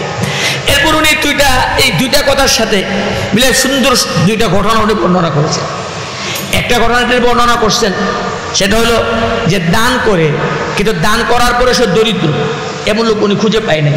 কারণ দানের খাসিয়ত হলো যে দান করবে, আল্লাহ পাক তাকে ধনী বানাই দিবে। আমরা মনে করি দান করার দ্বারা মাল কমে, কিন্তু কোরআন হাদিস বলে দান করার দ্বারা মাল বাড়ে। আল্লাহ পাক বলেন দানের দ্বারা মাল বাড়ে, রাসূল বলেন দানের দ্বারা মাল বাড়ে। আর শয়তান বলে দানের দ্বারা মাল কমে। শয়তান বলে যাকাত দেওয়ার দ্বারা মাল কমে, ইবলিস বলে যাকাত দেওয়ার দ্বারা মাল কমে। আর আল্লাহ এবং আল্লাহ রাসূল বলে, কোরআন হাদিস বলে দানের দ্বারা, যাকাত দেওয়ার দ্বারা, মালের হক আদায়ের দ্বারা মাল বাড়ে। সে মাল গরিব হয় না, বরং সে কি হয়? ধনী হয়। উনি বলেন যে আমাদের উপমহাদেশের একজন বুজুর্গ ছিল, একবারে বুজুর্গের কাছে এক ফকির এসে ভিক্ষা চাইছে। তো ফকির ভিক্ষা চাইলে কি করে? দোয়া করে অনেক। ফকির ভিক্ষা চায়, এরপর অনেক দোয়া করতে থাকে, আল্লাহ তোমার ধনী বানায়, এই করো, সে অনেক দোয়া করে। 10 টাকা দেবেন, দেখবেন আপনার জন্য অনেক দোয়া করতেছে। তো এক ফকির এসে এখন ভিক্ষা চাই করতেছে, তুমি আমার 10টা টাকা দাও, আল্লাহ তোমার ধনী বানাই দিবে, আল্লাহ তোমার ধনী বানাই দিবে। তো হুজুর তার দোয়া শুনে আবার হুজুর তাকে ডাক দিচ্ছে, ডাক দিয়ে বলে, আচ্ছা তুমি একটু আমার কাছে আসো। তো ফকিরে বলতেছে, তুই তো আমার লাগে দোয়া করছো, আল্লাহ যেন আমার ধনী বানাই দে, বাদশা বানাই দে। আচ্ছা আমি যদি তোকে ধনী বানাই দেই, আমি যদি তোকে ধনী বানাইতে পারি, এতে তুই রাজি আছিস? ফকির কয়, আমি কেমনে ধনী হব?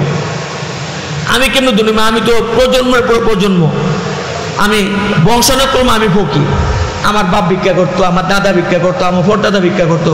তো ভিক্ষুকের করে ভিক্ষুক আমি ভিক্ষা করি, আমি কেমনে ধনী হব? হুজুর কো চল একটা বড় পরীক্ষা করে দেখি, একটু পরীক্ষা করে দেখি। তো বললো চল পরীক্ষা করে দেখি, আমি যদি তোকে ধনী বানাইতে পারি, যে ফর্মুলা আমি তোকে বলবো যে তোকে ধনী বানাইতে পারি, তাহলে তুই আমাকে হজ করাইবি। আর যদি আমি তোকে ধনী বানাইতে না পারি, তাহলে সারা জিন্দিগি ভর আমি তোর ভরণ পোষণের দায়িত্ব নেব। তো ফকিরকে ডাইকাই না হুজুরের কথা বললেন। ফকির চিন্তা করে দেখলো দুটোতেই তার লাভ, কারণ যদি ধনী হয়ে হুজুরকে হজ করে তো কোনো সমস্যা নাই। আর যদি ধনী নাও হয়, তাহলে সারা জিন্দিগি ভর তার ভরণ পোষণ দায়িত্ব হুজুরে নিতে রাজি আছে। সেগুলো ঠিক আছে হুজুর, আমি রাজি। এবার হুজুর বলেন ঠিক আছে, তাহলে দেখ তোর কাছে কত আছে। পকেট থেকে বের করলো, সারাদিন যা ভিক্ষা করছে গয়না থেকে 30 রুপি হয়েছে, ইন্ডিয়ার এখন 30 রুপি, 30 টাকা হয়েছে। তো হুজুর কয়, এই 30 টাকা তোর এক কাজ কর, ওই যে বাজারে ওই যে একটা দোকানে দিয়ে, দোকানে যায় যে মিষ্টির দোকান, ওইখানে 30 টাকা জিলাপি কিন, 70 টাকা জিলাপি কিনবে। তো ফকির হুজুরের কথা মতো গেল, 30 টাকা জিলাপি কিনছে। সময়টা ছিল অভাবের সময়, কামকাজ ছিল না মানুষের, যেন অনেক শ্রমিক বেকার ছিল। তো 30 টাকা জিলাপি কেনার পরে আবার হুজুর শ্রমিকদের কাছে ওই ফকিরে বলতেছে, ওই যে দেখ অনেক শ্রমিকরা ওখানে বসে রয়েছে, উপাস কেউ অর্ধহারে কেউ অনাহারে, এই জিলাপিগুলো তাদের মধ্যে বিতরণ করে দেয়া। তো ফকির হুজুরের কথা মতে 30 টাকার যত জিলাপি কিনছে সবগুলো জিলাপি তাদের মধ্যে কি করে দিছে, বন্টন করে দিছে। এবার সে আসছে হুজুরের কাছে, হুজুর সাথে বসে তারে খানা খাওয়াইলো। খানা খাওয়াই হুজুর ফকিরকে বললে, এবার তুই বাড়ির চলে যা। ভিক্ষুককে বললো তুই বাড়ির চলে যা, 30 দিন টাইম দিলাম তোরে, 30 দিন পরে তুই আমার সাথে এসে দেখা করবি, দেখ আল্লাহ পাক 30 দিনের মধ্যে তোর সাথে কি আচরণ করে। তো ফকির চলে গেল, 30 দিনের কথা হুজুর বলে দিয়েছে, 30 দিন চলে গেল। 3 দিন পরে ফকির দৌড়ে আসছে হুজুরের কাছে। কয়দিন পরে? 3 দিন পরে ফকির দৌড়ে আসছে। আইসা খুব খুশিতে তারা পুরো শরীর লাফাইতেছে। হুজুর কই কি হয়েছে এত খুশি? হুজুর গত মাসে আমি ভিক্ষা করার সময় তো এক কেরানি আমার একটা প্রাইজ বোন দিছিল, প্রাইজ বোন যে লটারি, আজকে এটা ড্র হয়েছে, আমি গৌরবে 3 লক্ষ টাকা পেয়ে গেছি। গৌরবে কত পেয়ে গেছি? 3 লক্ষ। আমার কোনো কষ্ট নাই, কিছু নেই, 3 লক্ষ টাকা পেয়ে গেছে। হুজুর মুসকে আসি দেয়া কয়, টাকার মালিক তো তুই না, এ টাকার মালিক তো ওই কেরানি যে বেটা প্রাইজ বোন কিনছিল। বিদায় তুই এই 3 লক্ষ টাকা এর যে প্রাইজ বোন, এটা তুই যেটা এটা তুই ওই কেরানির কাছে খুঁজে বের করে কেরানির কাছে পৌঁছাই দে। হুজুরের কাছে কথাটা খারাপ লাগলো, বলেন কি করবেন? আচ্ছা,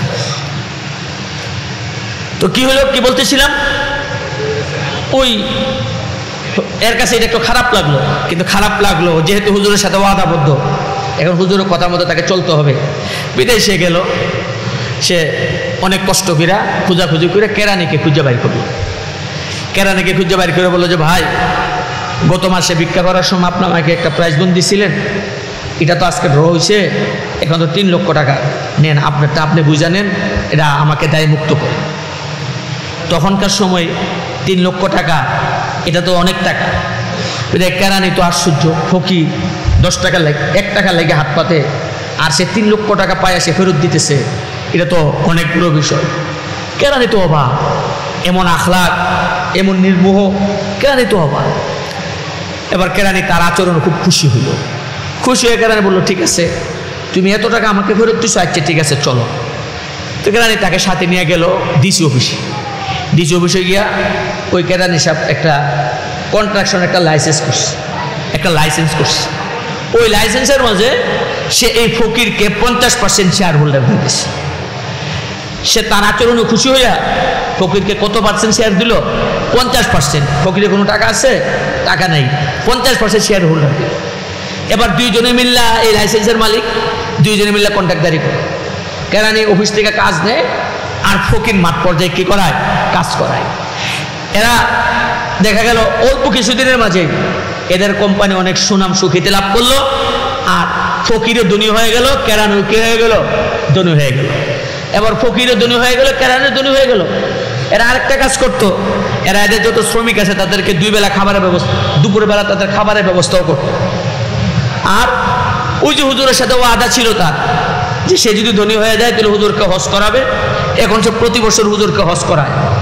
আর সন্ধ্যাবেলা হলে এরা তো কাজ করে মাঠ পর্যায়ে, সন্ধ্যা হলে রাস্তার যত ফকির আছে সবারকে ডাইকে আনে, এদেরকে ডাইকে আনে তাদেরকে ধনী হওয়ার ফর্মুলা শেখায়, যে দেখো এভাবে ধনী হয়েছে আমি, তোমরা এভাবে ধনী হইতে পারবা। এখন কেরানিও ধনী হয়ে গেছে, এখন ফকিরও ধনী হয়ে গেছে। যিনি এই ঘটনা বর্ণনা করছেন আতাউল্লাহ শাহ বুখারী রহমাতুল্লাহ, শাহাতুল বুখারী রহমাতুল্লাহ বর্ণনা করেন, বলেন তখনকার সময় তখনও ওই কোম্পানি ফকির আর ওই কেরানির কোম্পানি এখনো আছে, তার ছেলেপেলেরা এবং এই কেরানির আর ফকিরের ছেলেরা চালায়। এখন এটা একটা বিশাল কোম্পানি হয়ে গেছে, কিন্তু তাদের বিনিয়োগ ছিল মাত্র কত টাকা? ফকিরের বিনিয়োগ ছিল মাত্র কত টাকা? 30 টাকা। কত টাকা? 30 টাকা। তাহলে বলতেছিলাম যে কথাটা উনি কি বলছেন, প্রথম কথাটা ওনার হলো যে দান করার পরও সে গরিব, এমন লোক আমি খুঁজা পাই নাই, এমন লোক আমি খুঁজা পাই নাই। দেখেন এই ফকির মাত্র 30 টাকা, তার বিজ্ঞালব্ধ টাকা, পুরানা টাকা যেন আল্লাহ রাস্তায় দান করে দিছে, হুজুর তাকে ধনী হওয়ার ফর্মুলা শিখিয়ে দিলেন। এখন পুরা টাকা দান করে দিয়া এখন সে ধনী হয়ে গেল। যদি সে দান না করতো তাহলে সারা জিন্দিগি তার বাপ যেমন ফকির ছিল, দাদা যেমন ফকির ছিল, পোটরা যেমন ফকির ছিল, এমন ফকিরই থাকতো, কিন্তু এই দানে সে কি হয়ে গেল? ধনী হয়ে গেল। এই যে এবছর রমজান সফরে মোস্তাক নবী সফর দাওয়ান্তর কাছে সাথে একই সাথে সফরে ছিলাম, তো একদিন বসে বসে হুজুর বলতেছে, দেখো দানের দ্বারা মানুষ গরিব হয় না। উনি বলেন যে দেখো ওই যে সৌদি আরবে একটা খাবার আছে আলবাইক, আলবাইক একটা খাবার আছে, যারা সৌদি আরবে থাকছেন বা সৌদি আরবে তারা জানেন। এটা খুব প্রসিদ্ধ খাবার, খাবার একবার খুব দামি এরকম না, খুব প্রসিদ্ধ খাবার, কিন্তু সবাই খাবারটাকে পছন্দ করে। হুজুর বলতেছেন দেখো সৌদি আরবে আলবাইকের থেকে আরো অনেক দামি দামি খাবারও আছে, কিন্তু আলবাইক এটা এতটা জনপ্রিয় কিভাবে হইলো? এর পিছনে বড় কারণ হইল যে আলবাইক এই কোম্পানি তার প্রতিদিন যা ইনকাম হয় তার থেকে একটা অংশ সে প্রতিদিন সে দান করে দেয়, প্রতিদিন সে দান করে দেয়, যা ইনকাম হয় প্রতিদিন তার একটা অংশ সে দান করে দেয়। যে কারণে আল্লাহ তাআলা এই আলবাইক কোম্পানিকে মানুষের দিলে দিলে আল্লাহ তাআলা পৌঁছাই দিচ্ছে, মানুষের দিলে জনপ্রিয়তা আল্লাহ তাআলা দিয়েছে। উনি বলেন যে করোনার সময় আমি গেলাম কয় এতে মানে আল কাসেমের পাশে একটা শহর, একটা সিটির কথা বলে একটা মার্কেট, সব মার্কেট বন্ধ করোনার সময়, কিন্তু ওই মার্কেটের সামনে দেখি গাড়ির ভিড়, ওই মার্কেট খোলা খোলা একেবারে খোলা, অথচ সারা দেশের সৌদি আরবে সব মার্কেট বন্ধ, কিন্তু ওই মার্কেট খোলা। কারণ কি? ওই মার্কেটের মালিক সে প্রত্যেক দিন ওই শহরের যত ফকির মিসকিন আছে তাদের খাবারের ব্যবস্থা করে এবং প্রত্যেক দিন সে ব্যাপক হারে সে দান করে। এই জন্য করোনার সময় যেখানে সারা দেশের সব মার্কেট বন্ধ, তার মার্কেট তখনও খোলা। এই যে বিষয়টা, দানের যে বিষয়টা, আমরা মনে করি দানের দ্বারা মাল কমে, কিন্তু হাদিসে রাসূল বলেন দানের দ্বারা মাল কমে না, বরং দানের দ্বারা মাল বাড়ে। আপনি পরীক্ষা করে দেখেন, আপনার জিন্দেগি যা কামাই হয় তার থেকে একটা অংশ আপনি নিয়মিত দান করে দেখেন আল্লাহ তাআলা আপনার কামাই কি পরিমাণ বরকত দেয়। আর যদি আপনি দান না করেন, দেখবেন আজকে পুলিশকে দিচ্ছেন, কালকে ওই ডাক্তারকে দিচ্ছেন, কালকে ওই হাসপাতালে বিল দিচ্ছেন, কালকে অ্যাক্সিডেন্ট বিল দিচ্ছেন, এই দিচ্ছেন সেই দিচ্ছেন, যা কামান এত বেশি কামাই দেখবেন আপনার কোনো বরকত নাই। আর দান করবেন দেখবেন সামান্য কামাই হয়েছে, আল্লাহ তাআলা তার মধ্যে আল্লাহ তাআলা বরকত দিয়ে দিচ্ছে। এই জন্য ভাইরা আমার, শাহাদাতুল্লাহ বুখারী রাহমাতুল্লাহ আলাইহি এটা এক নম্বর কথা। এই জন্য আমি তো বলি, যদি ধনী হইতে চাও তাহলে দান করো, যদি ধনী হইতে চাও তাহলে দান করো, গরিবদেরকে দান করো, মাদ্রাসায় দান করো। বর্তমান সময়ে দানের যত খাত আছে, যে সকল খাতে দান করা যায়, তার মধ্যে সবচেয়ে উত্তম খাত হলো এই মাদ্রাসাগুলোতে দান করা। সবচেয়ে উত্তম খাত মাদ্রাসার গরিব মিসকিন এতিম ছাত্রদেরকে দান করা। আল্লাহ তাআলা কোরআনে কারীমের ভিতরে এদের ব্যাপারে বলছেন, আল্লাহ তাআলা কোরআনে স্পষ্ট বলছেন কাদেরকে দান করবেন। আল্লাহ তাআলা বলছেন ওই সকল লোকদেরকে দান করো যারা দ্বীনি কাজে ব্যস্ত থাকার কারণে নিজের জীবিকা নির্বাহের কাজে তারা সময় ব্যয় করতে পারে না, ব্যবসা করতে পারে না, অন্য কোনো কাজ করতে পারে না, কিন্তু তাদের চাল চলনটা এরকম যে মানুষ তাদেরকে দেখলে মনে করে ধনী, কিন্তু আসলে তারা ধনী না। তারা তাদের নিজেকে বাঁচাই রাখার জন্য নিজের প্রয়োজনটা অন্যের কাছে পেশ করে না, এদেরকে খুঁজে বের করে তাদেরকে দান করো। আমি বলবো বর্তমান সময়ে মাদ্রাসা মসজিদে যে সকল ইমাম আলেম ওলামারা যারা খেদমতে নিয়োজিত, আপনি দেখবেন তাদের যে বেতন, এটা একটা যারা ভ্যান ছাড়া, যারা সিএনজি ছাড়া তাদের চেয়ে আরো অনেক কম। তারপরেও কিন্তু তারা কারো কাছে হাত পাতে না। যদি কখনো হাত পাতেন তাহলে মাদ্রাসার জন্য পাতে, মাদ্রাসার ছাত্রদের জন্য, বোর্ডিংয়ের জন্য তারা হাত পাতে, নির্মাণ কাজের জন্য হাত পাতে, কিন্তু নিজের জন্য হাত পাতে না। এরা কিন্তু কষ্ট করে চলে, এরা ইচ্ছা করলে সিএনজি চালাতে পারতো, এরা ইচ্ছা করলে আপনার কি যেন এই ভ্যান চালাতে পারতো, ইচ্ছা করলে কোনো দোকানে কর্মচারী হিসেবেও কাজ করতে পারতো। মাদ্রাসায় মসজিদে থেকে যতটুকু পায় তার চেয়ে আরো অনেক বেশি পাইতো, কিন্তু তারপরও তারা ওইগুলোতে কেন যাচ্ছে না? শুধুমাত্র দ্বীনের খাতিরে, যে এরা যদি চলে যায় মুসলমানের সন্তানদেরকে দ্বীন শিখাবে কে, এরা যদি চলে যায় মুসলমানদেরকে হালাল হারাম শিখাইবে কে। এই জন্য তারা কষ্ট করে সামান্য বেতনে তারা মসজিদে ইমামতি করে, মসজিদে মুয়াজ্জিনি করে, মাদ্রাসায় খেদমত করে। এখন মুসলমানদের দায়িত্ব এবং কর্তব্য হলো যারা মুসলমানদের সন্তানদের দ্বীনি প্রয়োজনগুলো পুরা করতেছে, যারা মুসলমানের দ্বীনি হাজতগুলো পুরা করতেছে, মুসলমানের কর্তব্য যাদেরকে আল্লাহ হত্যা দিছে তারা খুঁজে তাদেরকে দান করে তাদের জরুরতগুলো পুরা করা, এটা মুসলমানের কর্তব্য। ঠিক কিনা বলেন? দেখেন, যদি আপনি এই কাজটা করেন আল্লাহ তাআলা দেখা যাবে আপনি তাদের দ্বীনি প্রয়োজন পুরা করবেন, আর তাদের দোয়ার বদলতে আল্লাহ তাআলা আপনার আখিরাতকে সুন্দর করে দেবে। ইয়াহইয়া বারমাকি রাহমাতুল্লাহ আলাইহি একজন ব্যবসায়ী ছিল, হযরত সুফিয়ান সাউরি রাহমাতুল্লাহ আলাইহির যুগে। হযরত সুফিয়ান সাউরি রাহমাতুল্লাহ আলাইহি উনি বড় আলেম ছিলেন, বড় ফকিহ ছিলেন, বড় মুহাদ্দিস ছিলেন। ইয়াহইয়া বারমাকি রাহমাতুল্লাহ আলাইহি ওনার দুনিয়ার জরুরতগুলো পুরা করতো, হুজুরে। এই জন্য এই সুফিয়ান সাউরি রাহমাতুল্লাহ আলাইহি সেজদায় পড়ে ইয়াহিয়া বার্মাকে জন্য দোয়া করতেন যে আল্লাহ ইয়াহিয়া বার্মাকে আমার দুনিয়ার জরুরত পুরা করতেছে, আল্লাহ তুমি তার আখিরাতের জরুরত পুরা করে দিও। ইয়াহিয়া বার্মাকে রহমাতুল্লাহ যখন ইন্তেকাল করলেন, ইন্তেকালের পরে একজন আল্লাহওয়ালা বুজুর্গ স্বপ্নে দেখে ওনাকে জিজ্ঞাসা করতে, ইয়াহিয়া আল্লাহ তাআলা তোমার সাথে কি আচরণ করছে? তখন ইয়াহিয়া বার্মাকে রহমাতুল্লাহ উত্তরে বললেন যে সুফিয়ানে সাউরি রহমাতুল্লাহ আলাইহির দোয়ার বদলতে আল্লাহ তাআলা আমাকে ক্ষমা করে দিয়েছে। তাহলে এই মাদ্রাসায় আলেম ওলামা একটা সময় তো যে ওই যে আলেম সরকারের পতন হয়েছে, মাদ্রাসার বিরুদ্ধে আলেম ওলামাদের বিরুদ্ধে বিভিন্ন রকমের প্রোপাগান্ডা হইতো দ্বীনি শিক্ষা থেকে মানুষকে দূরে সরাই দেওয়ার জন্য। আর এই প্রোপাগান্ডায় আমাদের অনেক মানুষ মাদ্রাসা থেকে দূরেও ছিল, ও প্রোপাগান্ডায় কান দেয়া অনেকে দূরেও ছিল। কিন্তু এখন সবাই বুঝাই দিছে যে না, আসলে আমাদের বন্ধু এবং আমাদের প্রকৃত বন্ধু এই মাদ্রাসাওয়ালারাই, যারা উম্মতকে দিন শিক্ষা দেয়, যারা উম্মতকে কোরআন শিক্ষা দেয়। ঠিক কিনা বলেন? এই জন্য ভাইরা আমার, তবে প্রথম কথা ছিল ওনার যে যারা দান করে কিন্তু দান করার পরও দরিদ্র, এ মূল্য উনি খুঁজে পান নাই। এটার একটা ঘটনা আপনাদের সামনে বললাম। আল্লাহ তাআলা তাকে ধনী বানাই দিয়েছে। 2 নম্বর কথা ছিল ওনার যে যারা জুলুম করে কিন্তু জুলুম করার পরও আল্লাহর পাকড়াও থেকে বাঁচা গেছে, এমন লোকও খুঁজে পায়নি। জুলুম করছে,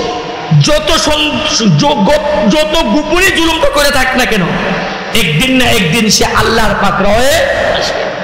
তারপর একটা ঘটনা বর্ণনা করছে যে রাওয়ালপিন্ডির একটা ঘটনা, পাকিস্তান রাওয়ালপিন্ডির একটা ঘটনা বর্ণনা করছে যে রেল অফিসার, তার এলাকায় একটা খুন হয়েছে, তাকে ওই খুনের মার্ডার কেসের আসামি করা হয়েছে। অথচ সবাই জানে এই খুনের সাথে এই অফিসারের কোনো ধরনের কোনো সম্পর্ক নাই। তার বন্ধু বান্ধব, তার আত্মীয় স্বজন বলতেছে এটা তোমার ষড়যন্ত্রমূলক ভাষাই দিছে, এতে তোমার কোনো সমস্যা হবে না, কারণ সবাই জানে তুমি এক্ষেত্রে নির্দোষ। কিন্তু সে বলতো কোন, আরে ভাই আমার মনে হয় এই মামলায় আমার ফাঁসি হবে, এই মামলায় আমার মৃত্যুদণ্ড হবে। সবাই ওনাকে সান্ত্বনা দিত, তুমি অযথা টেনশন হইতেছ, এটা মিথ্যা মামলা, তোমার কি হবে, কোনো সমস্যা হবে না। কিন্তু সে বলতো না, আরে ভাই এই মামলায় আমার মৃত্যুদণ্ড। পরবর্তীতে দেখা গেল মামলার রায় যখন হইল, ঠিকই তার এই মামলায় তার মৃত্যুদণ্ড হলো। এবার তার বন্ধু বান্ধব তার সাথে সাক্ষাৎ করতে গেল, গিয়ে জিজ্ঞাসা করতেছে যে আমরা তো এই হত্যার সাথে তোমার কোনো সম্পৃক্ত নেই না, আমরাও জানি, সবাই জানে, কিন্তু তারপরে এই মামলায় তোমার মৃত্যুদণ্ড হইল। আমরা তোমাকে আগেও বলতাম যে এই মামলাতে তোমার কোনো কিছু হবে না, কিন্তু তুমি বলতা যে তোমার মৃত্যুদণ্ড হবে। এখন দেখা গেল তোমার কথাই ঠিক হইল, এখন তুমি এতটা নিশ্চিন্তে কিভাবে বলতা যে এই মামলা তোমার মৃত্যুদণ্ড হবে, এটা তুমি কিভাবে বলতা? এবার ওই অফিসার বলে কি শুনি, অফিসার বলে শোনো, এই হত্যার সাথে আমার সম্পৃক্ততা নাই ঠিক, কিন্তু আমি একটা হত্যার সাথে সম্পৃক্ত আছি যেটা দুনিয়ার কেউ না জানলেও আল্লাহ জানেন। এই হত্যার সাথে আমি সম্পৃক্ত না, কিন্তু আমি একটা এরকম অপরাধের সাথে সম্পৃক্ত যেটা দুনিয়াতে আর কেউ না জানলেও কে জানে? কে জানে? আল্লাহ জানে। ঘটনা কি? দেশজন বিভক্ত হইল, পাকিস্তান ভারত।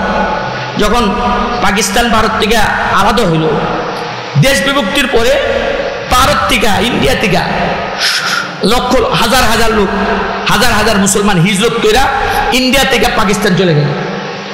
ওই সময় যে ট্রেনগুলো ইন্ডিয়া থেকে যে পাকিস্তান ট্রেনগুলো যাইত, এই ট্রেনগুলো তো প্রচুর ভিড় হতো, হাজার হাজার লোক কোনো রকম এই ইন্ডিয়া সাইডা, কারণ হিন্দু মুসলিম দাঙ্গা চলতেছিল, হিন্দুরা মুসলমানদের উপর আক্রমণ করতেছিল।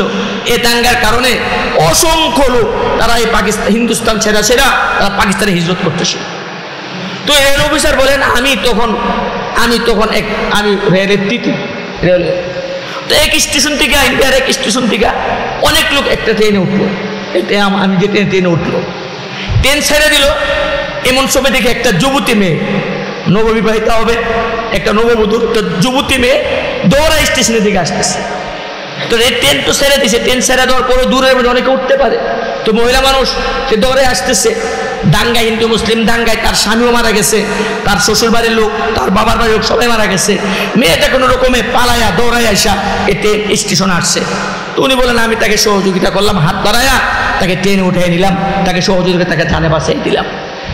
এবার মেয়েটা ট্রেনে উঠছে, আমার যে কামরা, ট্রেনে যে টিটিদের জন্য আলাদা জায়গা থাকে না, ওখানে আমি তাকে বসার ব্যবস্থা করলাম। মেয়েটা ওখানেই বসলো, আমি ওখানে বসলাম। তো মেয়েটা তো যুবতী মেয়ে, আবার নববিবাহিতা। তো ট্রেন একে একে আমি আর ওই মেয়েটা কামড়াই, আমার ভিতরে নফসানিয়ত তারা দিছে, শয়তান আমাকে ধোঁকা দিছে। আমি মেয়েটাকে খারাপ কাজ করার জন্য ফুসলাইতে লাগলাম, কিন্তু মেয়েটা কিছুতেই আমার ফুসলানিতে রাজি হইল না। কিন্তু আমার মাথায় শয়তান এমনভাবে চারা দিছে, নফসানিয়ত এমনভাবে গালেব হয়েছে, আমি মেয়েটার সাথে জোরাজুরি এবং দস্তাদস্তি করতে লাগলাম মেয়েটার ইজ্জত নষ্ট করার জন্য। কিন্তু মেয়েটা কিছুতেই সে তার ইজ্জত নষ্ট করতে রাজি না। এক পর্যায়ে মেয়েটা জোরাজুরি করে আমার হাত থেকে ছুটা চলন্ত ট্রেন থেকে তার নিজের ইজ্জত বাঁচানোর জন্য সে চলন্ত ট্রেন থেকে লাফ দিয়ে নিচে নেমে গেল। এখন চলন্ত ট্রেন থেকে তো নামলো, কিন্তু নামে আসছে ট্রেনের টাকার নিচে পড়া সে জায়গাতে সে মৃত্যুবরণ করল। এরপরে উনি বলে, তখন আমি বুঝলাম যে এই মেয়েটার হত্যার পিছনে আমি দায়ী, কারণ এই মেয়েটাকে আমি তো হত্যা করলাম। হিন্দু মুসলিম দাঙ্গা থেকে সে বাইচে আসলো, কিন্তু আমার কারণে সে আজকে ট্রেনের নিচে পড়ে সে কি হইলো, নিহত হইলো। তো এই যে হত্যার ঘটনাটা, এটা আমি জানি আর আমার রব জানে, দুনিয়ার আর কেউ যদিও জানে না। এই জন্য তখন থেকে আমার দিলে এই অনুশোচনা ছিল যে আমি যে এই পাপটা করছি, এই পাপটা আল্লাহ আমাকে ছাড়বে না, একদিন না একদিন আমি ধরা খাবো। এই জন্য আমার এটা নিশ্চিত ছিলাম আমি যে এই পাপ করছি, পাপ টিকা এই জুলুম টিকায় আমার কারণে আমি একটা মেয়েকে হত্যার জন্য দায়ী হইলাম, আমি তার থেকে বাঁচতে পারবো না, আল্লাহর পাকড়াও আমার উপর আসবেই, এটা আমার নিশ্চিত ছিলাম। এখন যখন এই এলাকায় মার্ডার হইলো আর আমাকে এই মার্ডার কেসের আসামি দেওয়া হইলো, আমি নিশ্চিত হয়ে গেলাম এই মার্ডারের সাথে যদিও আমি জড়িত না, কিন্তু আমি তো একটা মার্ডারের সাথে জড়িত। এই জন্য আমি নিশ্চিত হয়ে বলতাম অবশ্যই এই মামলায় আমার কি হবে, মৃত্যুদণ্ড হবে, কারণ জুলুম কইরা আল্লাহর পাকড়াও থেকে বাঁচতে পারে না। এই জন্য পৃথিবীর ইতিহাসে যত জালেমি আসছে, জালেমরা মনে করছে জুলুম করে পার পেয়ে যাবে, কিন্তু কোন জালেমি পৃথিবীর ইতিহাসে জুলুম করে পার পায় নাই, আল্লাহর পাকড়াও তাদেরকে আসতে হয়েছে, ঠিক কিনা বলেন? যেমন আমাদের এই সত্য বিদায়ী আমাদের প্রধানমন্ত্রী শেখ হাসিনা জুলুম করতে তো কম করে নাই, তার দলের নেতা কর্মীরা তারা মনে করছিল 42 সাল পর্যন্ত থাকবে, কিন্তু 5 তারিখে দুপুরবেলা খাবার তার টেবিলে সাজানোর পরও খাবার রেখে তাকে পলায়ন করতেছে, ঠিক কিনা বলেন? কারণ জুলুম কইরা কোনো জালেম পার পায় না, সে মনে করে জুলুম করে বাঁচা যাবে, কিন্তু আল্লাহ পাকের পাকড়াও থেকে কোনো জালেম জুলুম করে বাঁচতে পারে নাই। এখনো যারা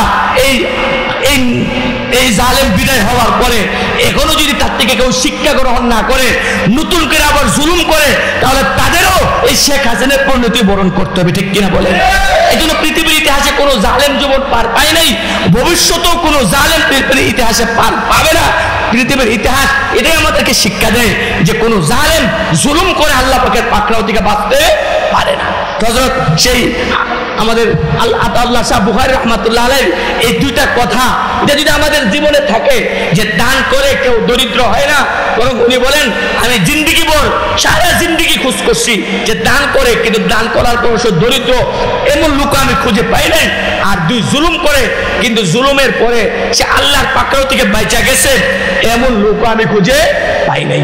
এই জন্য ভাইরা আমার, আসেন আমরা ওনার এই দুই কথা থেকে নসিহত গ্রহণ করি, নিজের জিন্দেগিতে নেক আমল বাড়াই, দানের আমল বাড়াই এবং সব ধরনের জুলুম থেকে নিজেকে বাঁচাই রাখি। যতই আমি আমার পাড়া প্রতিবেশীর উপর জুলুম করলাম, আমি আমার আশপাশের লোকদের প্রতি জুলুম করলাম, মনে করলাম বাইচা গেলাম, না বাঁচি নাই, বরং জুলুম করে আমি নিজেই আমার নিজের পতনকে ত্বরান্বিত করলাম, ঠিক কিনা বলে? এই জন্য প্রত্যেকেই নিজ নিজ অবস্থানে থেকে জুলুম এবং আল্লাহ পাকের নাফরমানি থেকে নিজেকে বাঁচাই রাখার চেষ্টা করব এবং নেক আমলের দিকে আমরা অগ্রসর হব। আল্লাহ তাআলা কোরআনে বলেন, মান আমিলা সালিহান ফালি নাফসি, যে নেক আমল করলো সে তার নিজের জন্যই করলো, অর্থাৎ যে নেক আমল করলো তার ফলাফল এবং তার ভালো ফলটা সে নিজেই ভোগ করবে, দুনিয়াতেও ভোগ করবে, আখিরাতেও ভোগ করবে। আর যে গুনাহ করবে, পাপ করবে, তার ফলাফল সে দুনিয়াতেও ভোগ করবে, আখিরাতেও ভোগ করবে। কিছু কিছু পাপ এমন আছে যে সকল পাপের শাস্তি আল্লাহ তাআলা শুধু আখিরাতের জন্য জমা রাখেন না, আল্লাহ তাআলা দুনিয়াতেই দিয়ে দেয়, আল্লাহ পাক দুনিয়াতেই দিয়ে দেয়। তার মধ্যে একটা হলো জুলুম। জুলুম এটা এমন এক পাপ, তার শাস্তি আল্লাহ তাআলা শুধু আখিরাতের জন্য জমা রাখে তা না, আখিরাতে তো তার জন্য শাস্তি আছেই, কিন্তু এর শাস্তি আল্লাহ তাআলা দুনিয়াতেই তাকে দিয়ে দেয়, দুনিয়াতে তাকে দিয়ে দেয়। ঠিক তদ্রূপভাবে মাতা পিতার অবাধ্য হওয়া, মাতা পিতার অবাধ্য হওয়া, মাতা পিতার নাফরমান হওয়া, এটাও এমন এক বদ আমল। এই আমলের শাস্তি আল্লাহ তাআলা শুধু দুনিয়াতে দেন, আল্লাহ তাআলা শুধু আখিরাতে জমা রাখছেন, আখিরাতে দিবেন তা না। বরং মাতা পিতার অবাধ্য যারা হয় তাদের ফল আল্লাহ তাআলা তাকে দুনিয়াতেই ভোগ করতে হয়, দুনিয়াতেই তার ফলাফল ভোগ করতে হয়, তার শাস্তি আছে দুনিয়াতেই ভোগ করা যায়।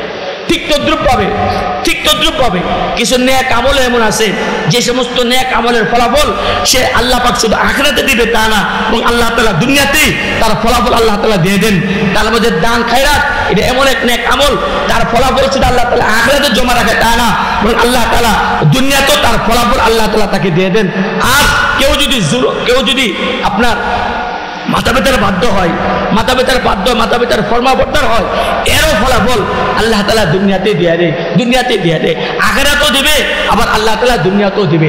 এই জন্য আমরা নেক আমল, যে সমস্ত নেক আমলের দ্বারা আমরা নিজে বাঁচতে পারবো এবং দুনিয়াতেও বাঁচতে পারবো, আখিরাতেও বাঁচতে পারবো, সেভাবে নেক আমল বেশি বেশি করার, এবং যে সকল বদ আমল করলে দুনিয়াতেও ধরা খেতে হবে, পরকালেও ধরা খেতে হবে, ওই সকল বদ আমল থেকে নিজেদেরকে ফিরিয়ে রাখার এবং বেঁচে থাকার আল্লাহ তাআলা তৌফিক দান করুন। দুনিয়ার বেইজ্জতি এটা তো সামান্য বেইজ্জতি, আখিরাতের বেইজ্জতি হলো বড় বেইজ্জতি। দুনিয়ার বেইজ্জতি তো সামান্য, কতজন লোক আর জানে, হয়তো এই যুগে যারা আছে তারা জানলো, এই যুগের সবাইও জানে না, কিছু লোকে জানলো। কিন্তু আখিরাতের বেইজ্জতি এটা তো শুধু এই যুগের লোকদের সামনেই না, বরং আউয়ালিন ও আখিরিন, আদম আলাইহিস সালাম থেকে শুরু করে একবারে কিয়ামত পর্যন্ত যত মানুষ আসবে সকল মানুষের সামনে তখন আপনাকে আমাকে বেইজ্জতি হইতে হবে। এই জন্য আখিরাতের বেইজ্জতি এটা বড় বেইজ্জতি। এই জন্য এই চিন্তা করে যে দুনিয়ার বেইজ্জতি এটা তো কিছু লোকে না জানলো, এই বেইজ্জতি তো বড় বেইজ্জতি না, এটা তো এখানে ঘুষ কিছু চলতে পারে, কিন্তু আখিরাতের বেইজ্জতি এটা তো বড় বেইজ্জতি। এটা এই আখিরাতের কথা চিন্তা করে আল্লাহ তাআলা আমাদেরকে সব ধরনের অপরাধমূলক কাজ থেকে এবং সব ধরনের অপকর্ম থেকে আল্লাহ তাআলা আমাদেরকে বেঁচে থাকার আল্লাহ তাআলা তৌফিক দান করুন। মাওলানা সোহাইব আহমদ আশরাফি সাহেব আসছেন, আইব সাহেব বলছেন, আইব সাহেব হুজুরের সাথে এখন তো বাজে গেছে 9:30, কর্তৃপক্ষ কোথায়?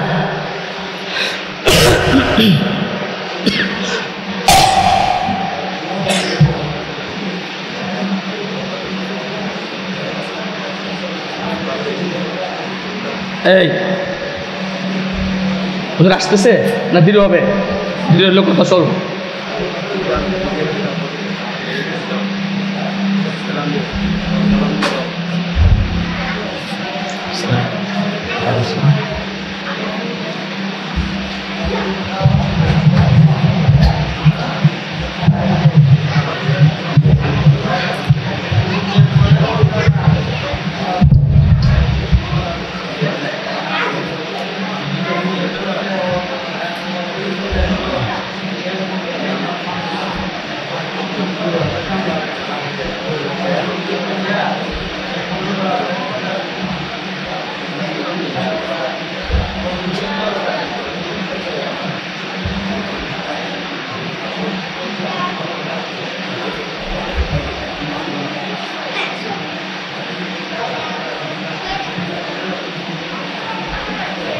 আরে এরা খবরটা বলবে তো, তাহলে কথা আলোচনা চলবো।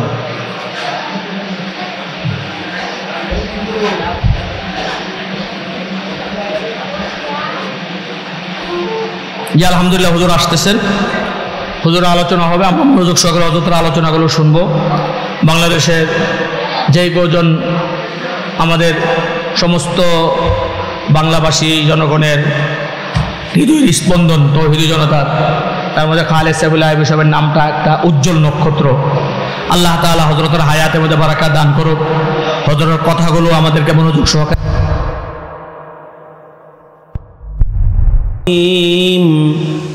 ইন্নাকা হামিদুম মাজিদ। আল্লাহুম্মা বারিক আলা মুহাম্মাদিন ওয়া আলা আলি মুহাম্মাদ কামা বারাকতা আলা ইব্রাহিম ওয়া আলা আলি ইব্রাহিম ইন্নাকা হামিদুম মাজিদ। আলহামদুলিল্লাহ, আয়োজিত মহতি দোয়া মাহফিলের মোহতারাম সাদার, উপস্থিত হাজরাত, বুজুর্গ ওলামায়ে কেরাম, সম্মুখপানে সমবেত দিন প্রিয়, ইসলাম প্রিয়, দিনদার ইমানদার মুমিন মুসলমান ভাইরা, আল্লাহর দরবারে শকর। আল্লাহ তাআলা একটা মাদ্রাসাকে, নতুন মাদ্রাসাকে কেন্দ্র করে একটি দোয়া মজলিসে আল্লাহ তাআলা আমাদেরকে আসার বসার তৌফিক দান করেছেন। কালিমাতুশ শকর, শুকরিয়া আদায় করি আলহামদুলিল্লাহ। নিয়ম হইল, কোনো বিষয়ে যদি মানুষের হৃদয়ে মোহাব্বত পয়দা হয় তাহলে ওই কাজটা করা তার জন্য সহজ হয়। যদি কোনো বিষয়ে মোহাব্বত পয়দা না হয়, কাজটা সহজ হইলেও মোহাব্বতের অভাবে কাজটা সম্পাদন করা কঠিন হয়। আর যদি মোহাব্বত পয়দা হয়ে যায় তাহলে মোহাব্বতের শক্তির দ্বারায় অসাধ্য সাধন হয়, কঠিন থেকে কঠিন বস্তু এটা আঞ্জাম দেওয়া সহজ হয়ে যায় যদি হৃদয়ে যদি ওই জিনিসটার মোহাব্বত পয়দা হয়। উদাহরণস্বরূপ, মানুষ লালন পালন করা এটা একটা কঠিন কাজ। মানুষ জন্ম হওয়াটা, মানুষ পেটের ভেতরে অস্তিত্বে আসাটা কঠিন কাজ। মানুষ দুনিয়াতে আগমন করা কঠিন কাজ। এই কঠিন থেকে কঠিন কাজ এটা একজন মায়ের জন্য সহজ হয়ে যায়। কারণ হলো আল্লাহ তাআলা প্রতি মায়ের অন্তরে, আয় ছেলে আমার দিকে তাকা, প্রতিটা মায়ের অন্তরে আল্লাহ তাআলা সন্তান দেওয়ার আগে মোহাব্বত দান করেন। এই মোহাব্বতের কারণে সন্তান পেটে থাকা অবস্থায় যত কষ্ট আছে, এই কষ্টগুলো সব বরদাস্ত করা এটা মার জন্য এটা সহজ হয়ে যায় মোহাব্বতের কারণে। তখন এই মায়ের খাওয়াও লাগে না, না খেয়েও কেন যেন পেটে সন্তান নিয়েই সে না খেয়েও সুস্থ থাকে। मोहब्बत एक अजीब शै है, बयां करना नामुमकिन है। मोहब्बत एक अजीब शै है, बयां करना नामुमकिन है। न खाता है न पीता है, न जीता है न मरता है। न खाता है न पीता है, न जीता है न मरता है। এটা এমনই একটা আজব জিনিস। এটা এসে গেলে তখন খাওয়ান লাগে না, পান করান লাগে না, যা খায় বমি করে ফেলে দেয় মা। এরপরেও সন্তানের মায়ায় পেটে সন্তান নিয়ে হাসি মুখে কথা কয়।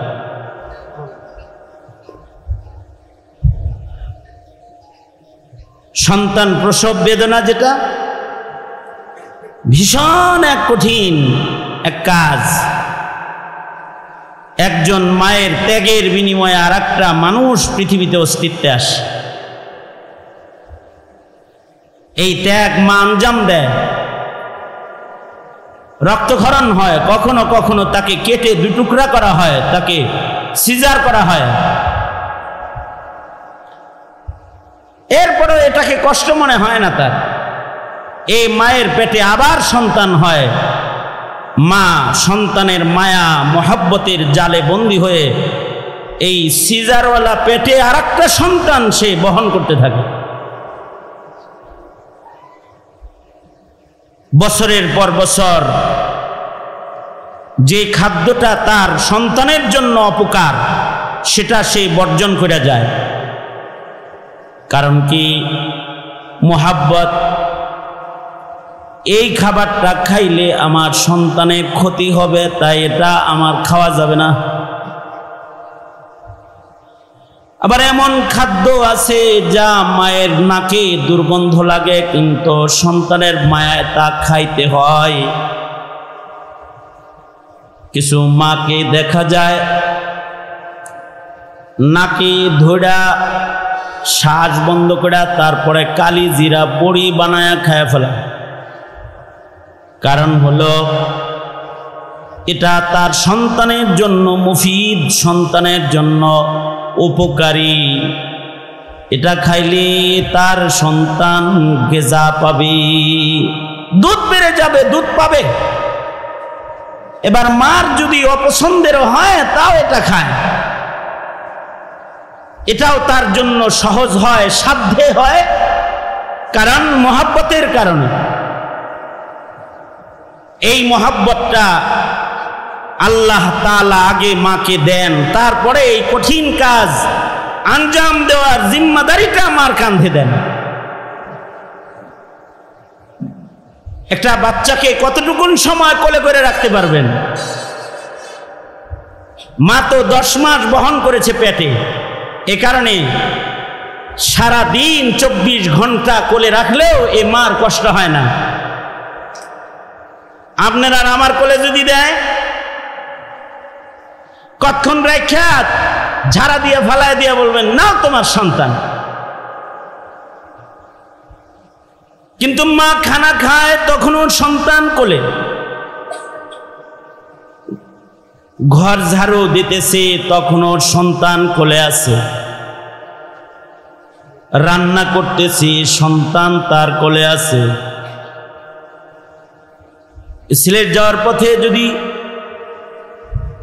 চায়ের বাগানে দেখেন এমন মা যার সন্তান আছে, সে বাগানে কাজ করতেছে, দেখবেন তার সন্তানটা তার পিঠে আছে। বাইদানি মহিলাকে দেখবেন সন্তান পিঠে নিয়া, মাথায় বোঝা নিয়া, হাসি মুখে হাইটা যেতেছে। সন্তানের এই বোঝাটা তার কাছে বোঝা মনে হইতেছে না, কারণ মোহাব্বত। আল্লাহ তাআলা তাকে সন্তান দেওয়ার আগে মোহাব্বত দান করেছেন, এ কারণে এটা কষ্ট মনে হইতেছে না। এটার ভেতরে, এই কষ্টের ভেতরে কিছু তৃপ্তি আছে। ডক্টর ইকবাল বলেছেন, जफाजू इश्क में होती है वो जफा ही नहीं, सितम ना हो तू मोहब्बत में कुछ मजा ही नहीं।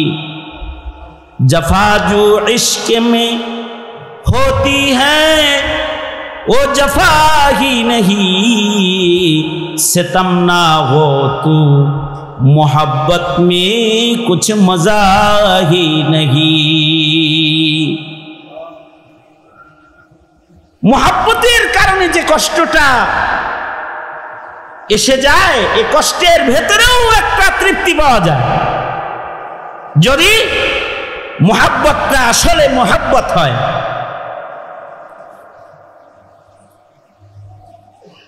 এ কারণে আল্লাহর নিজাম, আল্লাহ তাআলা দুনিয়ায় মানুষ পাঠাইতে পুরুষ মাইনাস করলেও মহিলা মাইনাস করেন নাই। ঈসা আলাইহিস সালামকে দুনিয়ায় পাঠাইছেন, বাপ দেন নাই, কিন্তু মা দিয়েছেন।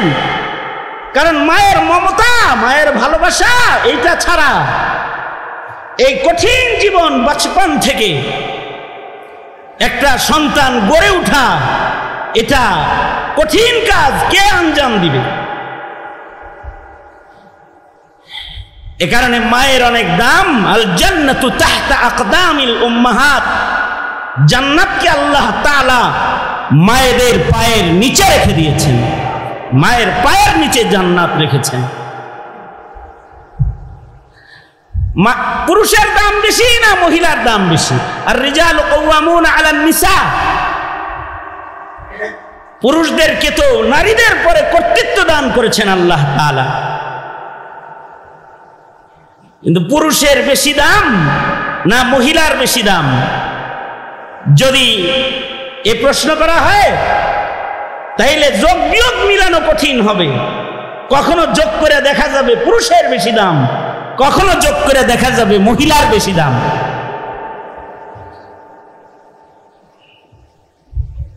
যদি পুরুষের দামই শুধু থাকতো তাহলে সব মহিলারা দোয়া করে পুরুষ হওয়ার নিয়ত করত,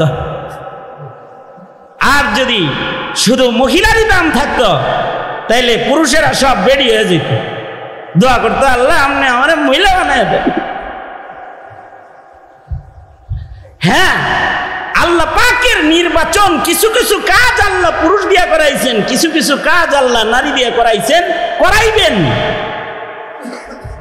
কিন্তু মানুষ হিসেবে পুরুষ যেমন শ্রেষ্ঠ, নারীও এরকম শ্রেষ্ঠ। এক লোক হযরত রাবিয়াতুল বসরির কাছে গেছে। রাবিয়া বসরি, এক যুবক রাবিয়া বসরির কাছে গেছে। রাবিয়া বসরি এক মহিয়সী নারীর নাম, যার